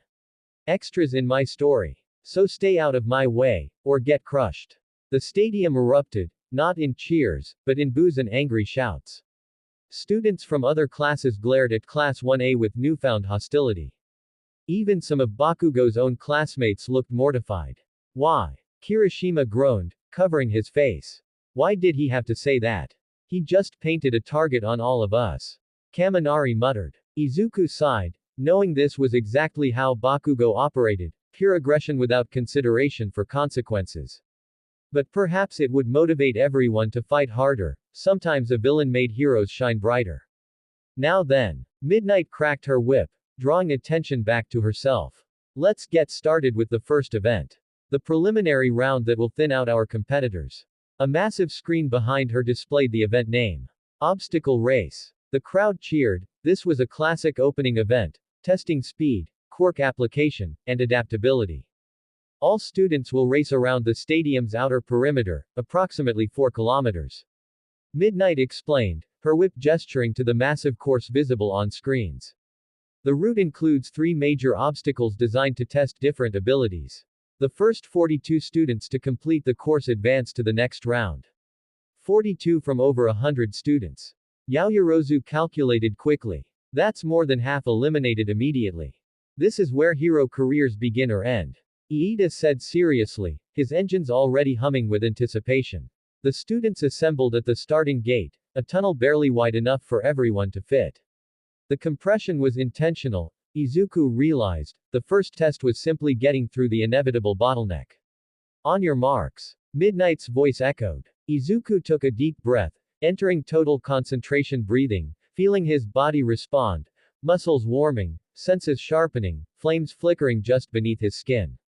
Get set. He analyzed the situation. The narrow tunnel meant speed alone wouldn't guarantee escape from the crush. He needed elevation, separation from the ground-bound masses. Go. The starting signal fired, and chaos erupted. Hundreds of students surged forward, quirks activating in a cacophony of power, ice, explosions, extensions, growth, every imaginable ability unleashed simultaneously. Todoroki moved first, his right side erupting with ice that flash froze the ground, creating a glacier that trapped dozens of students in place. Sorry, but I'm not letting anyone get ahead easily. His voice was cold, calculated. Izuku saw the ice coming, felt the temperature drop, and acted on pure instinct. Flame breathing, first form, unknowing fire. Golden flames erupted from his feet, propelling him upward, over the frozen students, over Todoroki's ice wall, his body a blur of crimson and gold against the stadium lights. He landed 20 meters ahead, already separated from the main pack. But he wasn't alone. Bakugo had launched himself with explosions, his trajectory wild but effective. Out of my way, Deku. Yaoyorozu had created a pole vault, using her creation quirk to leap over obstacles. Several students with flight or enhanced jumping cleared the initial bottleneck through sheer mobility. The race was on. The first major obstacle appeared quickly, a section called Robo Inferno. Massive robots, identical to those from the entrance exam, blocked the path, their mechanical bodies creating a gauntlet of metal and danger. Those are the zero-pointers. Izuku recognized them immediately, memories of the entrance exam flooding back. Most students hesitated, faced with the intimidating machines, unsure how to proceed without combat-oriented quirks. But Todoroki didn't slow. His ice erupted in a massive wave, flash freezing 3 robots simultaneously, their joints locking, their systems shutting down from the extreme cold. They're just machines, he said calmly. Brittle when frozen. He ran past the immobilized robots, but Izuku noticed something. The ice was already cracking, the robots, internal heat beginning to thaw them. They're going to fall. Izuku realized, seeing the massive machines beginning to topple, directly into the path of following students. He had seconds to decide, push forward and potentially leave classmates in danger, or help and risk his position. His heart made the choice before his mind could. Second form, rising scorching sun. Golden flames erupted upward, controlled and precise, melting strategic points on the falling robots, altering their trajectory away from the densest group of students. The heat was intense, controlled, protective rather than destructive. Several students who would have been crushed passed safely, some shooting him grateful looks. But the delay cost him. Todoroki had extended his lead, Bakugo and several others had pulled ahead. No time for regrets. Izuku accelerated, his flame breathing enhancing his speed, his body moving with practiced efficiency. The second obstacle was called the Fall, a massive canyon spanned by tightropes and narrow platforms suspended hundreds of feet above a pit. Some platforms were stable, others were designed to collapse, turning the crossing into a test of balance and judgment. Todoroki was creating an ice path, sliding across with perfect control, his quirk giving him a massive advantage in terrain manipulation. Bakugo was blasting from platform to platform, his explosions propelling him with reckless speed, some platforms crumbling behind him from the force. Izuku assessed the situation, his analytical mind calculating optimal paths. The platforms were color-coded, probably indicating stability, but some of the stable-looking ones were positioned as traps. Flame breathing, 10th form, constant resplendent courage. The flowing flames surrounded him, providing stability, his new defensive technique proving useful in unexpected ways. He ran across the tightropes, the flames compensating for balance, creating a buffer against wind and instability. Halfway across, a massive platform collapsed, taking a dozen students with it. They fell only a few feet before safety nets caught them, eliminating them from the race but preventing injury. A girl from Class 1B swung past him using vines from her hair, her plant-based quirk giving her incredible mobility in this environment. Better keep up. Class 1A, she called out, her tone competitive but friendly. Izuku smiled, pushing harder, the flames propelling him forward. The third obstacle appeared, the most infamous, the minefield. The ground was studded with pink explosion panels, pressure sensitive and scattered randomly across a wide valley. The only way through was careful navigation, or overwhelming speed. Todoroki was still in the lead, his ice creating a path that detonated mines ahead of him, clearing a route through sheer force. Bakugo was close behind, using explosions to propel himself above the minefield, flying rather than running. But the rest of the pack was catching up. Students who had fallen behind were now surging forward, taking advantage of the paths cleared by the leaders. Izuku analyzed the situation. He was currently in 5th place, behind Todoroki, Bakugo, a student with a tape quirk, and someone using rockets from their feet. The cleared paths were becoming crowded, other students would slow him down. He needed a different approach. What would Rengoku do? Izuku thought, centering himself. The answer came immediately. Rengoku wouldn't follow someone else's path, he would blaze his own. Total concentration, flame breathing. Izuku gathered power, feeling the flames building inside him, preparing for something risky, something that might fail spectacularly or succeed brilliantly. 4th form, blooming flame undulation. Instead of running through the minefield, he struck the ground, sending flames rippling outward in waves, detonating mines in a controlled pattern, creating explosions that launched debris into the air. Then he jumped. 6th form, scorching crimson mirror. His body became a blur, moving at maximum speed, using the airborne debris as stepping stones, flames propelling him from piece to piece, each touch barely a fraction of a second, his movements so fast they defied normal perception. The crowd gasped, watching this green-haired student literally run through the air on falling rocks, propelled by golden flames, his crimson houri billowing like wings. Present Mike's voice exploded with excitement. What is this, folks? Midoriya from Class 1A is literally flying through the minefield, using debris as platforms. This is incredible. Izuku felt his stamina draining rapidly. This technique was pushing his limits, but he could see the finish line, could see Todoroki and Bakugo ahead, could taste victory. One final push. 9th form, Rengoku. The ultimate technique, the culmination of everything he had learned. Golden flames erupted in their most concentrated form, propelling him forward with explosive force. He blazed past the tape quirk student, past the rocket feet student, drawing even with Bakugo. Deku. Bakugo snarled, pushing his quirk harder, explosions intensifying. They were neck and neck, flames and explosions painting the sky gold and orange, two former classmates racing toward the same dream. Ahead, Todoroki was steps from the finish, his ice path giving him the lead. But then, unexpectedly, Todoroki glanced back, his heterochromatic eyes meeting Izuku's, and something passed between them. Recognition, challenge, respect. Todoroki's left side flickered, just for a moment, a tiny flame sparking before being suppressed.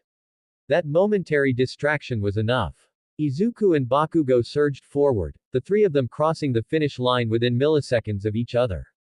The stadium exploded with cheers, the photo finish appearing on massive screens, analyzing the exact moment of crossing. 1st place. Present Mike announced. By mere centimeters, Shoto Todoroki. Todoroki had won, but barely. 2nd place, Izuku Midoriya. 3rd place, Katsuki Bakugo. Izuku collapsed to his knees, breathing heavily, steam rising from his overheated body, his muscles screaming from the exertion. But he was smiling, that warm Rengoku-like smile, because he had given everything, had pushed himself to the absolute limit, had honored the legacy he carried. Todoroki stood nearby, his expression unreadable, but his eyes held something new, acknowledgement, maybe even the beginning of respect. Bakugo was seething, his 3rd place finish feeling like defeat, his pride wounded by being beaten by Deku. The remaining students continued crossing. Iida came in 4th using his engine quirk, Yaoyorozu 5th through clever creation usage, Tokiyami 6th with Dark Shadow's help. The field continued until 42 students had qualified, the rest eliminated but not defeated, their dreams delayed but not destroyed. Recovery Girl appeared immediately, checking the top finishers, her quirk healing minor injuries and exhaustion. You boys certainly know how to put on a show, she said, kissing Izuku's forehead, her healing quirk washing over him. Thank you, Recovery Girl. Izuku said gratefully, feeling his stamina returning. Midnight called all qualified students to the center. Congratulations on passing the first round. Her whip cracked for emphasis. But don't get comfortable. The next event will test something entirely different, not individual ability, but teamwork and strategy. The screen changed, displaying the next challenge. Cavalry battle. Murmurs rippled through the qualified students. This event was notorious for its complexity and chaos. Here's how it works. Midnight explained. You'll form teams of 2 to 4 members. One person is the rider, the others are the horses. Each team is assigned point values based on your preliminary placement. Higher finishers have higher values. She paused for dramatic effect. The first place finisher, Todoroki, is worth 10 million points. The stadium gasped. That was an enormous target. Wait, Izuku thought, looking at the board, seeing the point distribution. First place, 10 million points. Second place, his position, 205 points. Third place, 200 points. The goal is simple. Midnight continued. Steal headbands from other teams while protecting your own. You have 15 minutes to form teams, then the battle begins, lasting 15 minutes. The top 4 teams advance to the finals. Immediately, students began forming groups, analyzing quirk compatibility, strategizing. Izuku found himself alone, other students approaching Todoroki, Bakugo, Yaoyorozu, the obviously powerful competitors. Nobody was approaching him, the second-place finisher. Midoriya. Uraraka appeared, her expression determined. Team up with me. Me too. Iida adjusted his glasses, his loyalty unwavering. I'll join. A pink-haired girl from the support course bounded over, her enthusiasm infectious. I'm Mei Hatsume, and I have inventions that could help. Izuku felt warmth spreading through his chest, not from flames, but from genuine friendship. Let's do this together. They huddled, strategizing. Everyone will target Todoroki first. Izuku analyzed. But that makes him bait, while other teams steal from each other. Our best strategy is defensive, protect our points while opportunistically taking from distracted teams. I can use my zero gravity to make everyone weightless. Uraraka suggested. We could move faster, dodge easier. My engines provide mobility. Iida added. I can be the primary horse, giving us speed. And my babies. Hatsume held up strange devices. Can provide offensive and defensive capabilities. They formed their configuration. Izuku is the rider, Iida as the primary horse, Uraraka and Hatsume as support, their points totaling 240. Not the biggest target, but significant enough. Midnight raised her whip. Teams assembled. Take your positions. 12 teams spread across the arena, their formations revealing different strategies, some built for offense, others for defense, some for pure speed. Todoroki's team was formidable. Yaoyorozu, Kaminari, and Iida's replacement, a girl who could control objects. Their 10 million point headband glowed like a beacon. Bakugo had formed a team with Kirishima, Shiro, and Ishido, pure aggressive power. On your marks. Izuku felt his flames dancing, ready. Get set. His team tensed, prepared. Begin. Chaos erupted, 12 teams surging forward, quirks activating, strategies unfolding, the cavalry battle had begun. And Izuku Midoriya, successor of Rengoku, was ready to show the world what true teamwork and determination could achieve. The arena became a battlefield of clashing quirks and desperate strategies. 12 teams surged in different directions, some immediately charging toward Todoroki's 10 million point headband, others hanging back to pick off weaker targets. The roar of the crowd merged with explosions, ice formations, and shouted commands. Izuku's team moved defensively, Iida's engines providing quick bursts of speed to avoid the initial chaos. Stay on the perimeter. Izuku called out, his eyes tracking multiple teams simultaneously. Let them exhaust themselves fighting for the big prize. Smart thinking. Hatsume adjusted her goggles, her support items already deployed. My babies will alert us if anyone gets too close. Small hovering drones surrounded their formation, creating an early warning system. Uraraka had her hands on both Iida and Hatsume, reducing their weight, making the entire team lighter and more mobile. This is actually kind of fun, she said, though her nervous smile betrayed the pressure. Across the arena, Bakugo's team charged directly at Todoroki. That 10 million is mine. Bakugo roared, explosions propelling his team forward with reckless speed. But Todoroki was ready. Yaoyorozu, insulation sheet. His teammate instantly created a heat-resistant barrier.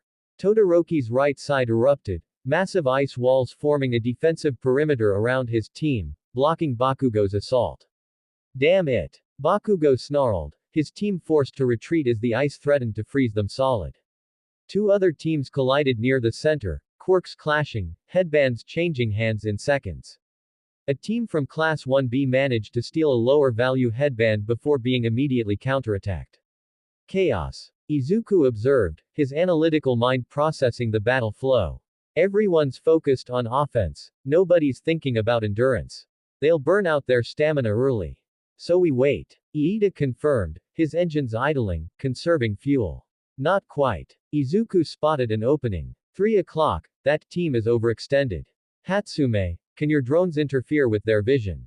Can they? Hatsume grinned, pressing buttons on her support belt.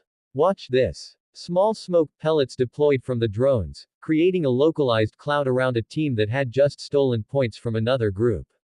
In their confusion, they didn't notice Izuku's team approaching. Iida, quick burst, in and out. Recipro burst. Iida's engines flared, propelling them forward with incredible speed. Izuku's hand shot out, fingers wrapping around a headband worth 100 points.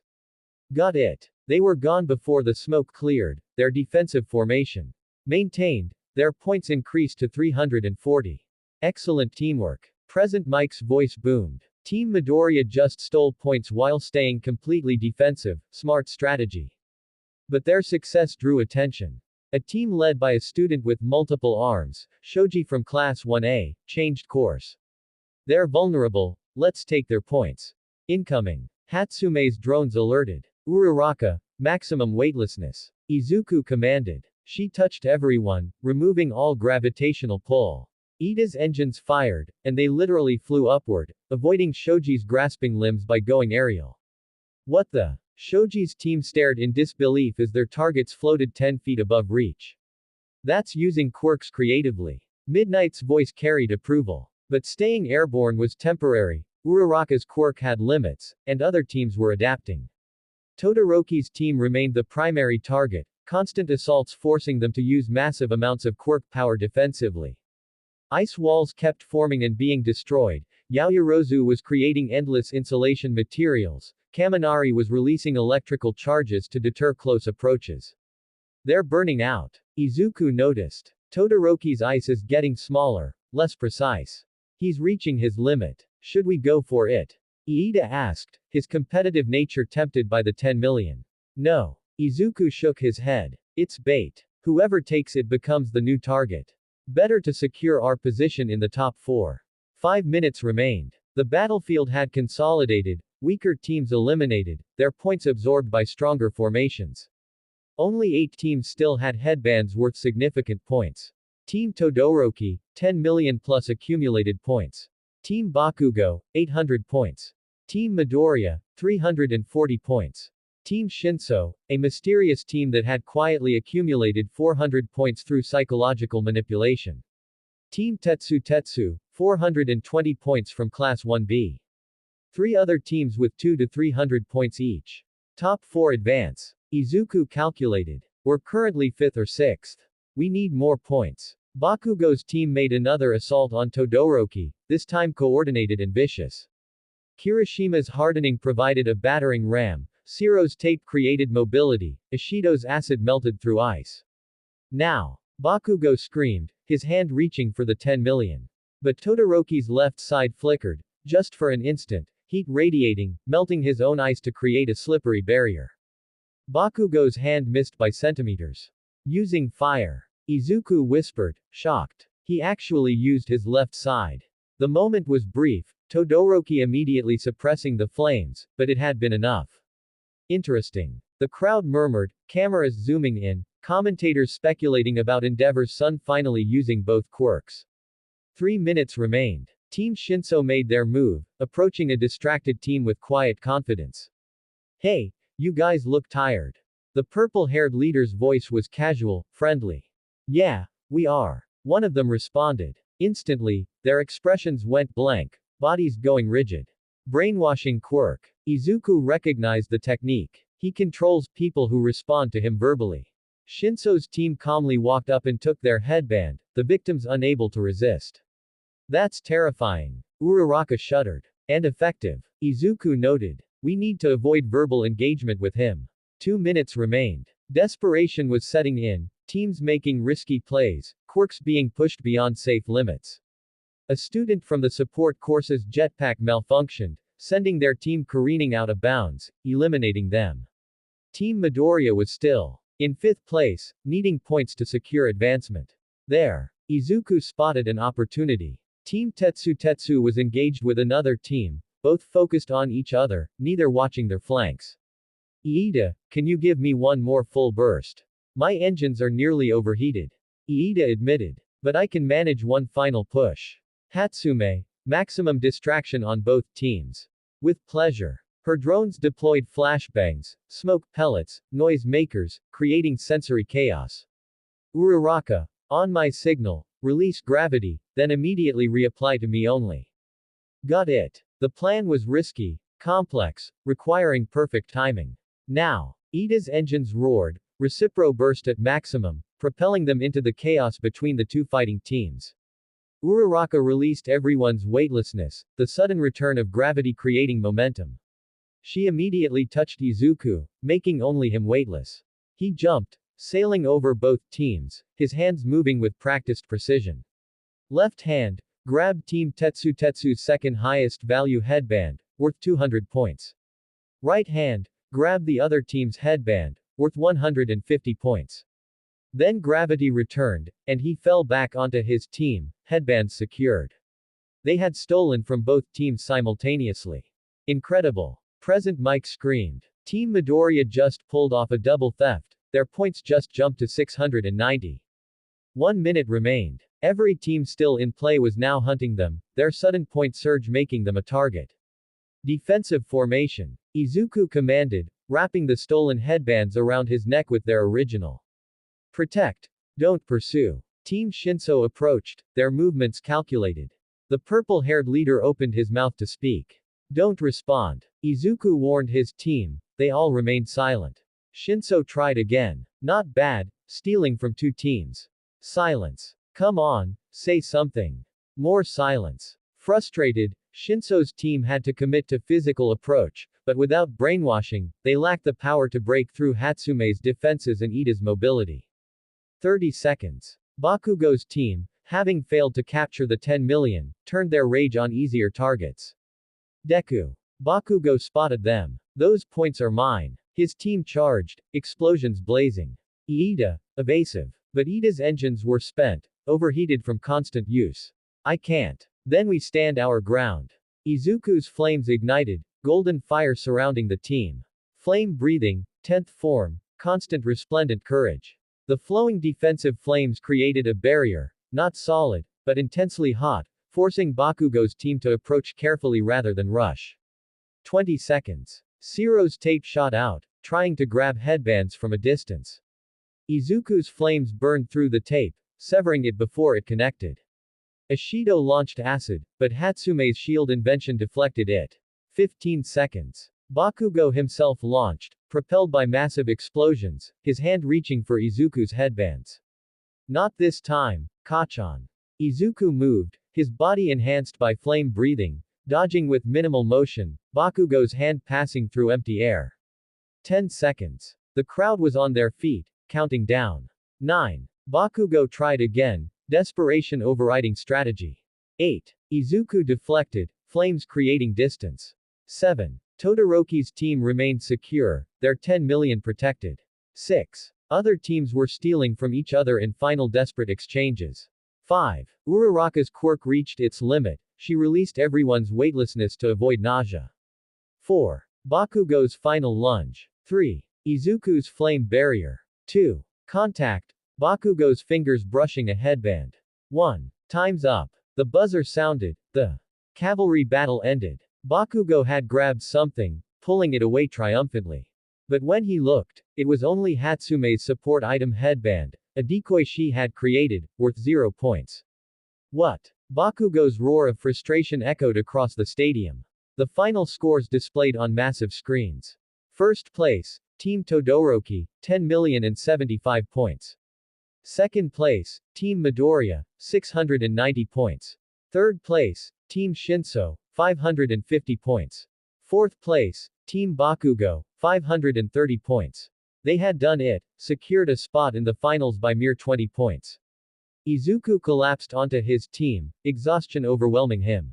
We did it. We actually did it. That was amazing. Uraraka hugged him, her excitement overcoming her usual shyness. Optimal strategy execution. Iida adjusted his glasses, though he was smiling broadly. And my babies performed perfectly. Hatsume was already taking notes for improvements. The four advancing teams gathered at the center, facing Midnight on her platform. Congratulations to our finalists. She cracked her whip dramatically. You've earned your place in the final event, the one-on-one tournament battles that will determine this year's champion. The crowd roared, anticipation building. We'll have a 1-hour break for recovery and preparation. Midnight continued. Then the tournament bracket will be revealed. This is where individual skill, strategy, and determination will be tested to their absolute limits. As the teams dispersed, Izuku felt someone's gaze. He turned to find Todoroki staring at him, those heterochromatic eyes intense and unreadable. Midoriya. Todoroki approached. That was impressive. Your team coordination, your defensive strategy, it worked perfectly. Thank you. Izuku said, noting the unusual compliment from the normally cold student. But in the tournament, there's no teamwork. Todoroki continued. It'll be one-on-one. Just our quirks and our wills. His left side, the fire side, seemed to radiate subtle heat. I'm going to face you. And I'm going to win using only my eyes. To prove I don't need his power. Todoroki. Izuku's voice was gentle but firm. Your power isn't his. It's yours. The sooner you accept that, the sooner you'll be free. Todoroki's eyes widened, something in those words striking deep. But then his expression hardened. You don't understand. He walked away, leaving Izuku troubled. The recovery room was busy, students being treated by medical staff, costumes being repaired, strategies being discussed. Izuku sat quietly, letting recovery girl check him over. Your core temperature is elevated, she noted. But within safe ranges. That new defensive technique is much easier on your body than your offensive forms. It's designed for endurance. Izuku explained. Rengoku's techniques were for short intense battles. But modern hero work requires sustained engagement. I had to adapt. Smart. She kissed his forehead, her healing quirk washing over him. You're learning to work smarter, not just harder. All Might appeared, his skinny form somehow still commanding. Young Midoriya. A word. They stepped into a private hallway. That was exceptional teamwork. Toshinori said, his sunken eyes warm with pride.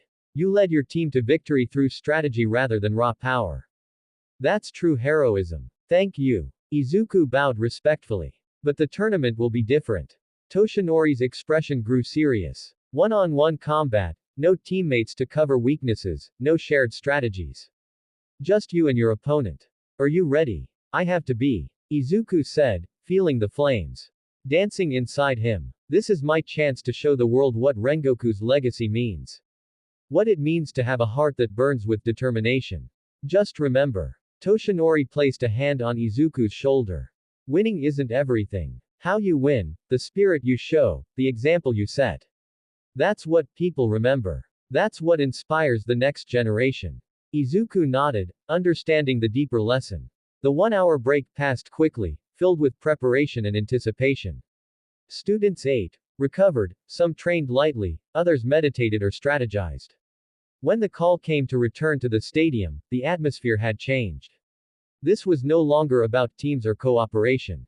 This was about individual strength, about proving yourself worthy of being called a hero. The 16 finalists assembled on the field, their faces projected on massive screens for the crowd to see. Midnight stood at center stage, a holographic display showing the tournament bracket behind her. The matchups have been randomly determined, she announced, her voice carrying across the silent stadium. Let's see who'll be fighting whom. The bracket populated, names filling slots, fate determining opponents. First match, Izuku Midoriya vs Hitoshi Shinso. Izuku's heart skipped, the brainwashing quirk user, the one fight where speaking could mean instant defeat.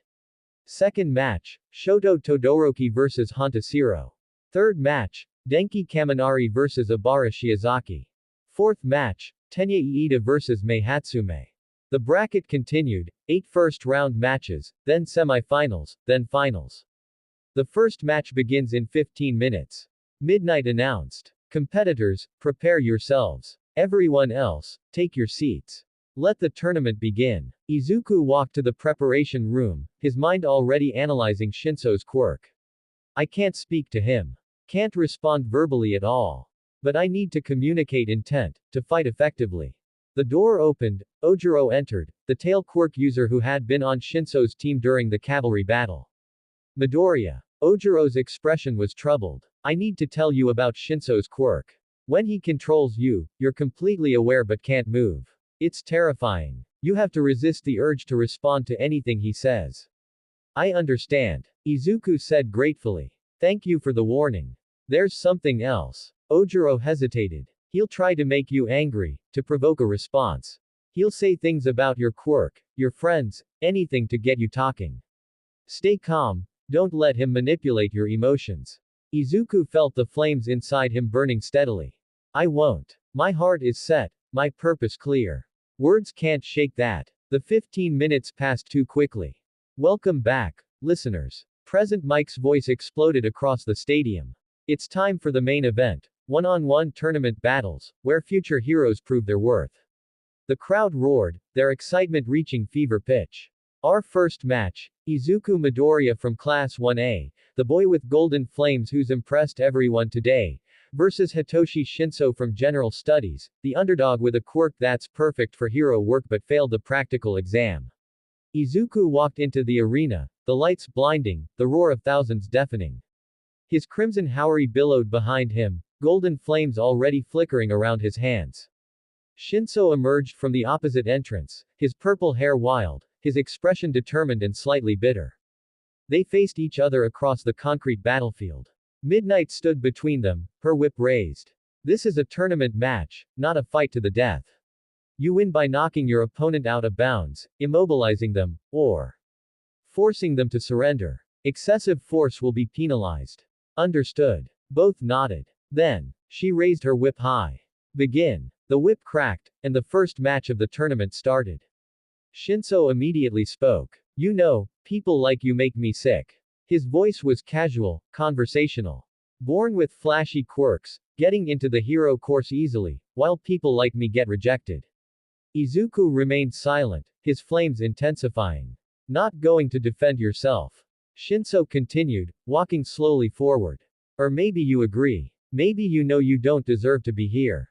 Silence. What about your teammates? Shinso's tone shifted, becoming sharper.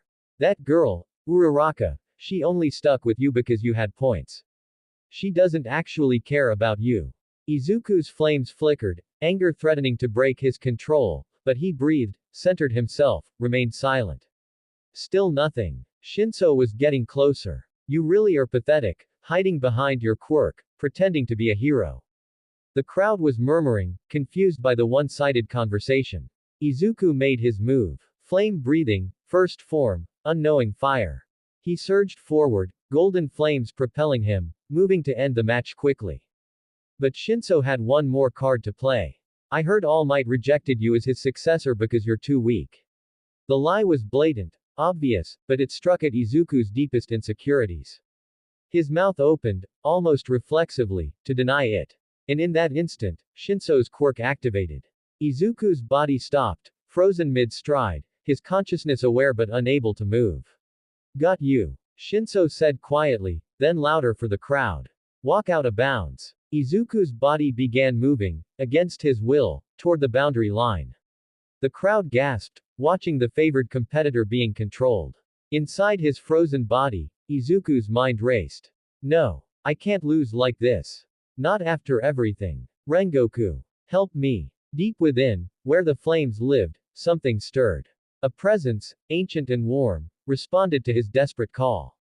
Set your heart ablaze, young successor. Golden flames erupted, not from Izuku's quirk, but from his very soul, breaking through Shinso's mental control through sheer force of will. His body stopped, 3 steps from the boundary. Shinso's eyes widened in shock. What? How? Izuku turned, his green eyes blazing with determination, golden flames surrounding his entire body. I'm sorry. Izuku's voice was gentle despite the intensity. But my will burns too bright to be controlled.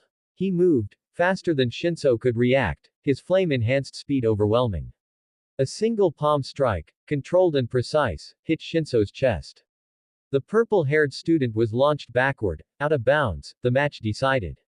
Midoriya wins. Midnight announced. The stadium erupted, cheers and shock mixing. Izuku immediately rushed to help Shinso up. You almost had me. Your quirk is incredible for hero work. Don't give up. Shinso stared at him, this boy who had just defeated him, offering encouragement instead of gloating. How did you break free? My heart refused to give up. Izuku said simply. Sometimes, willpower can overcome any quirk.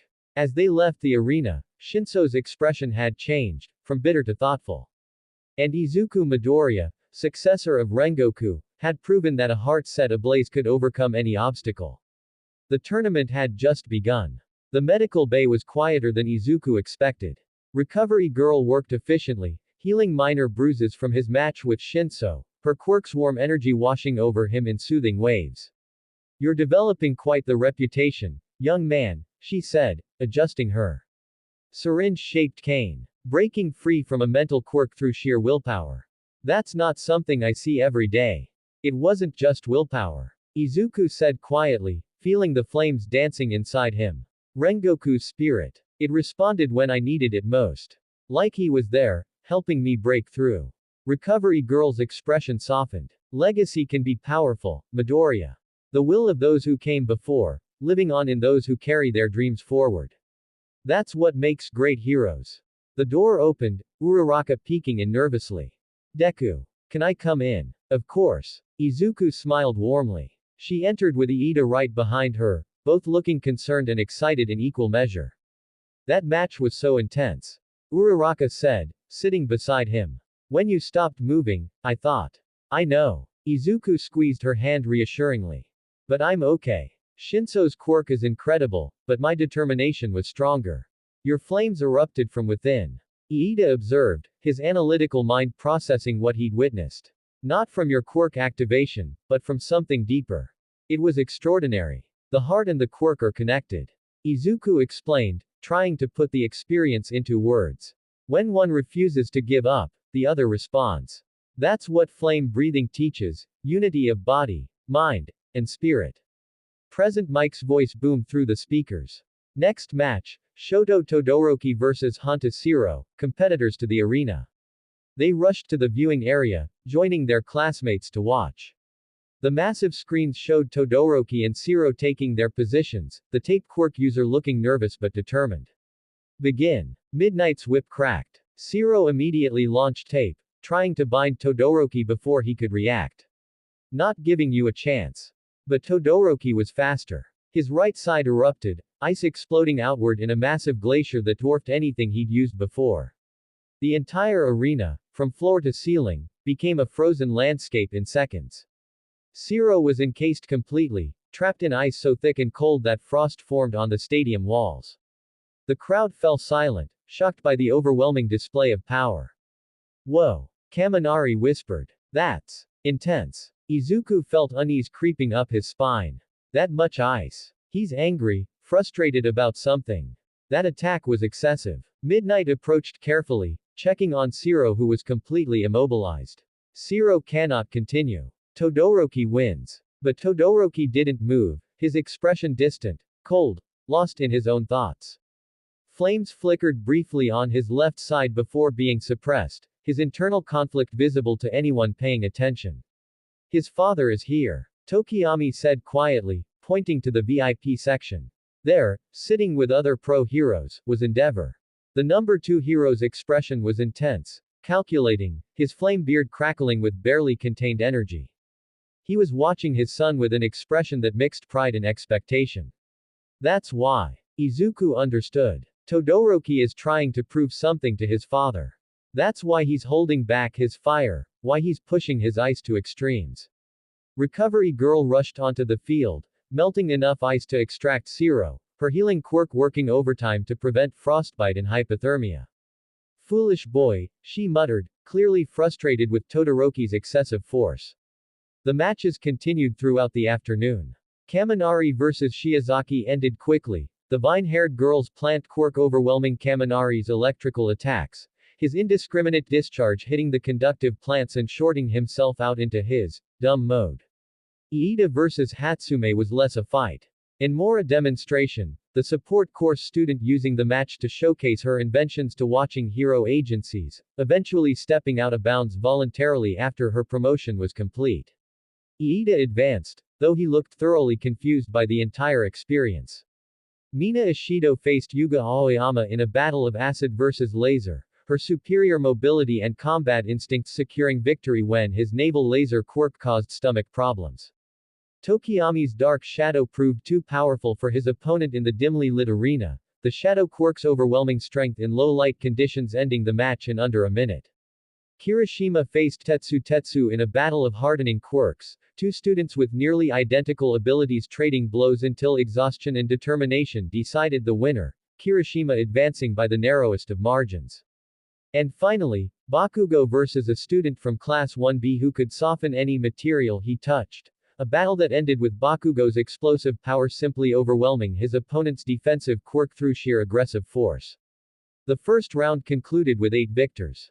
Izuku, Todoroki, Iida, Shiozaki, Tokiyami, Kirishima, Bakugo, and Ishido. The bracket updated, showing the quarterfinal matchups. Izuku Midoriya vs Shoto Todoroki. Of course. Izuku breathed, fate had arranged the confrontation he'd been anticipating. This is going to be incredible. Kirishima said, excitement evident. The flame guy versus the ice guy, it's like a movie. But Izuku felt the weight of what was coming. This wasn't just a tournament match, this was Todoroki's internal struggle made external, a battle that would determine more than just who advanced to the semifinals. The break before quarterfinals was brief, 15 minutes to recover and prepare. Izuku found a quiet corner, entering total concentration breathing, centering himself for what was to come. Rengoku, he whispered. Give me the wisdom to help him. This fight isn't just about winning. The warmth inside him pulsed. Understanding, supporting. Footsteps approached, heavy and purposeful. A deep voice, authoritative and commanding. Izuku opened his eyes to find Endeavor standing before him, the number 2 hero's flame beard casting flickering shadows, his presence overwhelming. So you're the one with fire. Endeavor's eyes analyzed Izuku like a specimen. Golden flames, unusual. Your quirk registry says flame breathing, a breathing activated fire generation quirk. Yes, sir. Izuku stood, respectful but not intimidated. You'll be fighting my son. Endeavor continued, his voice carrying expectation. He's been foolishly refusing to use his fire, his left side, the superior half of his quirk. Perhaps seeing you use flames effectively will remind him of what he's wasting. Izuku's flames flickered with irritation. With respect, sir, Todoroki's quirk choices are his own. I won't be a tool in whatever issue exists between you. Endeavor's eyes narrowed, flames intensifying. Watch your tone, boy. I'm the number 2 hero. And I'm the successor of Kyojuro Rengoku. Izuku's voice was steady, firm. A warrior who believed that strength without compassion is tyranny. That power exists to protect, not to dominate. If you want Todoroki to use his fire, maybe try understanding why he won't, instead of pressuring him. For a moment, Endeavor looked ready to respond with force, his flames flaring dangerously. But then something in Izuku's unwavering gaze, in the golden flames dancing around him, gave the hero pause. Interesting. Endeavor finally said, his tone unreadable. We'll see if your philosophy survives reality, boy. He walked away, leaving Izuku's heart pounding, but his resolve unshaken. That was either very brave or very stupid. Aizawa's voice came from nearby, the homeroom teacher having observed the entire exchange. Probably both. He needed to hear it. Izuku said quietly. Maybe. Aizawa's expression was unreadable behind his capture weapon. Just focus on your match. Todoroki is powerful, and he's fighting with something to prove. That makes him dangerous. I know. Izuku felt the flames building inside him, preparing for the battle ahead. Present Mike's voice echoed through the stadium. Quarterfinals. First match. Izuku Midoriya vs Shoto Todoroki. This is the battle everyone's been waiting for. Fire versus ice. Which element will prevail? The crowd roared, their anticipation reaching a crescendo. Izuku walked into the arena, the afternoon sun casting long shadows, his crimson haori billowing in the breeze. Golden flames already danced around his hands, his breathing steady and controlled. Todoroki emerged from the opposite entrance, his expression cold, distant, ice already forming around his right side. They faced each other across the concrete battlefield, two students carrying far more than just their quirks into this confrontation. Midnight stood between them, her whip raised. This is a quarterfinal match, same rules as before. Fight with honor, fight with control. Understood. Both nodded. Then, Midnight stepped back, raising her whip high. Begin. The whip cracked. Todoroki moved first, his right hand sweeping forward, massive ice formations erupting from the ground, jagged glaciers racing toward Izuku with devastating speed. Flame breathing, second form, rising scorching sun. Izuku's flames erupted upward, a rising slash of golden fire that melted through the ice, creating a path of steam and water. He burst through, closing the distance, his speed enhanced by constant breathing. But Todoroki was ready, more ice forming, creating walls, barriers, obstacles designed to keep Izuku at range. You're fast. Todoroki's voice was calm, analytical. But ice can control the battlefield. The arena was transforming, becoming Todoroki's domain, frozen sculptures and slippery surfaces changing the terrain with every attack. Izuku adapted, using flame propulsion to stay mobile, melting footholds where needed, his movements fluid and controlled. Third form, blazing universe. He spun, flames creating a protective vortex that melted incoming ice, his defensive technique proving effective against Todoroki's ranged assault. Impressive. Todoroki admitted, his right side producing even more ice, the temperature dropping noticeably. But I have more. The attacks intensified, ice formations growing larger, faster, more complex. Todoroki was pushing his quirk hard, compensating for only using half his power by maximizing what he would allow himself. But Izuku noticed something. Todoroki's right side was developing frost, his body temperature dropping, his movements becoming slightly sluggish. He's freezing himself. Izuku realized. Using only ice is causing hypothermia, he needs his fire to regulate body temperature. This wasn't sustainable, Todoroki was damaging himself to avoid using flames. Fourth form, blooming flame undulation. Izuku's attack came from multiple angles, flames weaving through the ice maze Todoroki had created, striking from unexpected directions. One caught Todoroki's shoulder, not burning, but the heat making him flinch. Why? Izuku's voice carried across the battlefield. Why are you handicapping yourself, Todoroki? You have incredible power in both sides, but you're only using half. That's none of your business. Todoroki's response was cold, defensive. It is when you're hurting yourself. Izuku pressed forward, his flames intensifying. Look at your right side, you're developing frostbite, your own quirk is damaging you because you won't balance it. I don't need his power. Todoroki's voice cracked slightly, emotion breaking through. I can win with just my mother's eyes, I'll prove I don't need anything from him. Understanding crashed over Izuku, the full weight of Todoroki's pain and conflict. Your father hurt you. Izuku said, not a question, a statement. He hurt your family, pushed you too hard, treated you like a tool rather than a son. Todoroki's eyes widened, shocked that this stranger understood.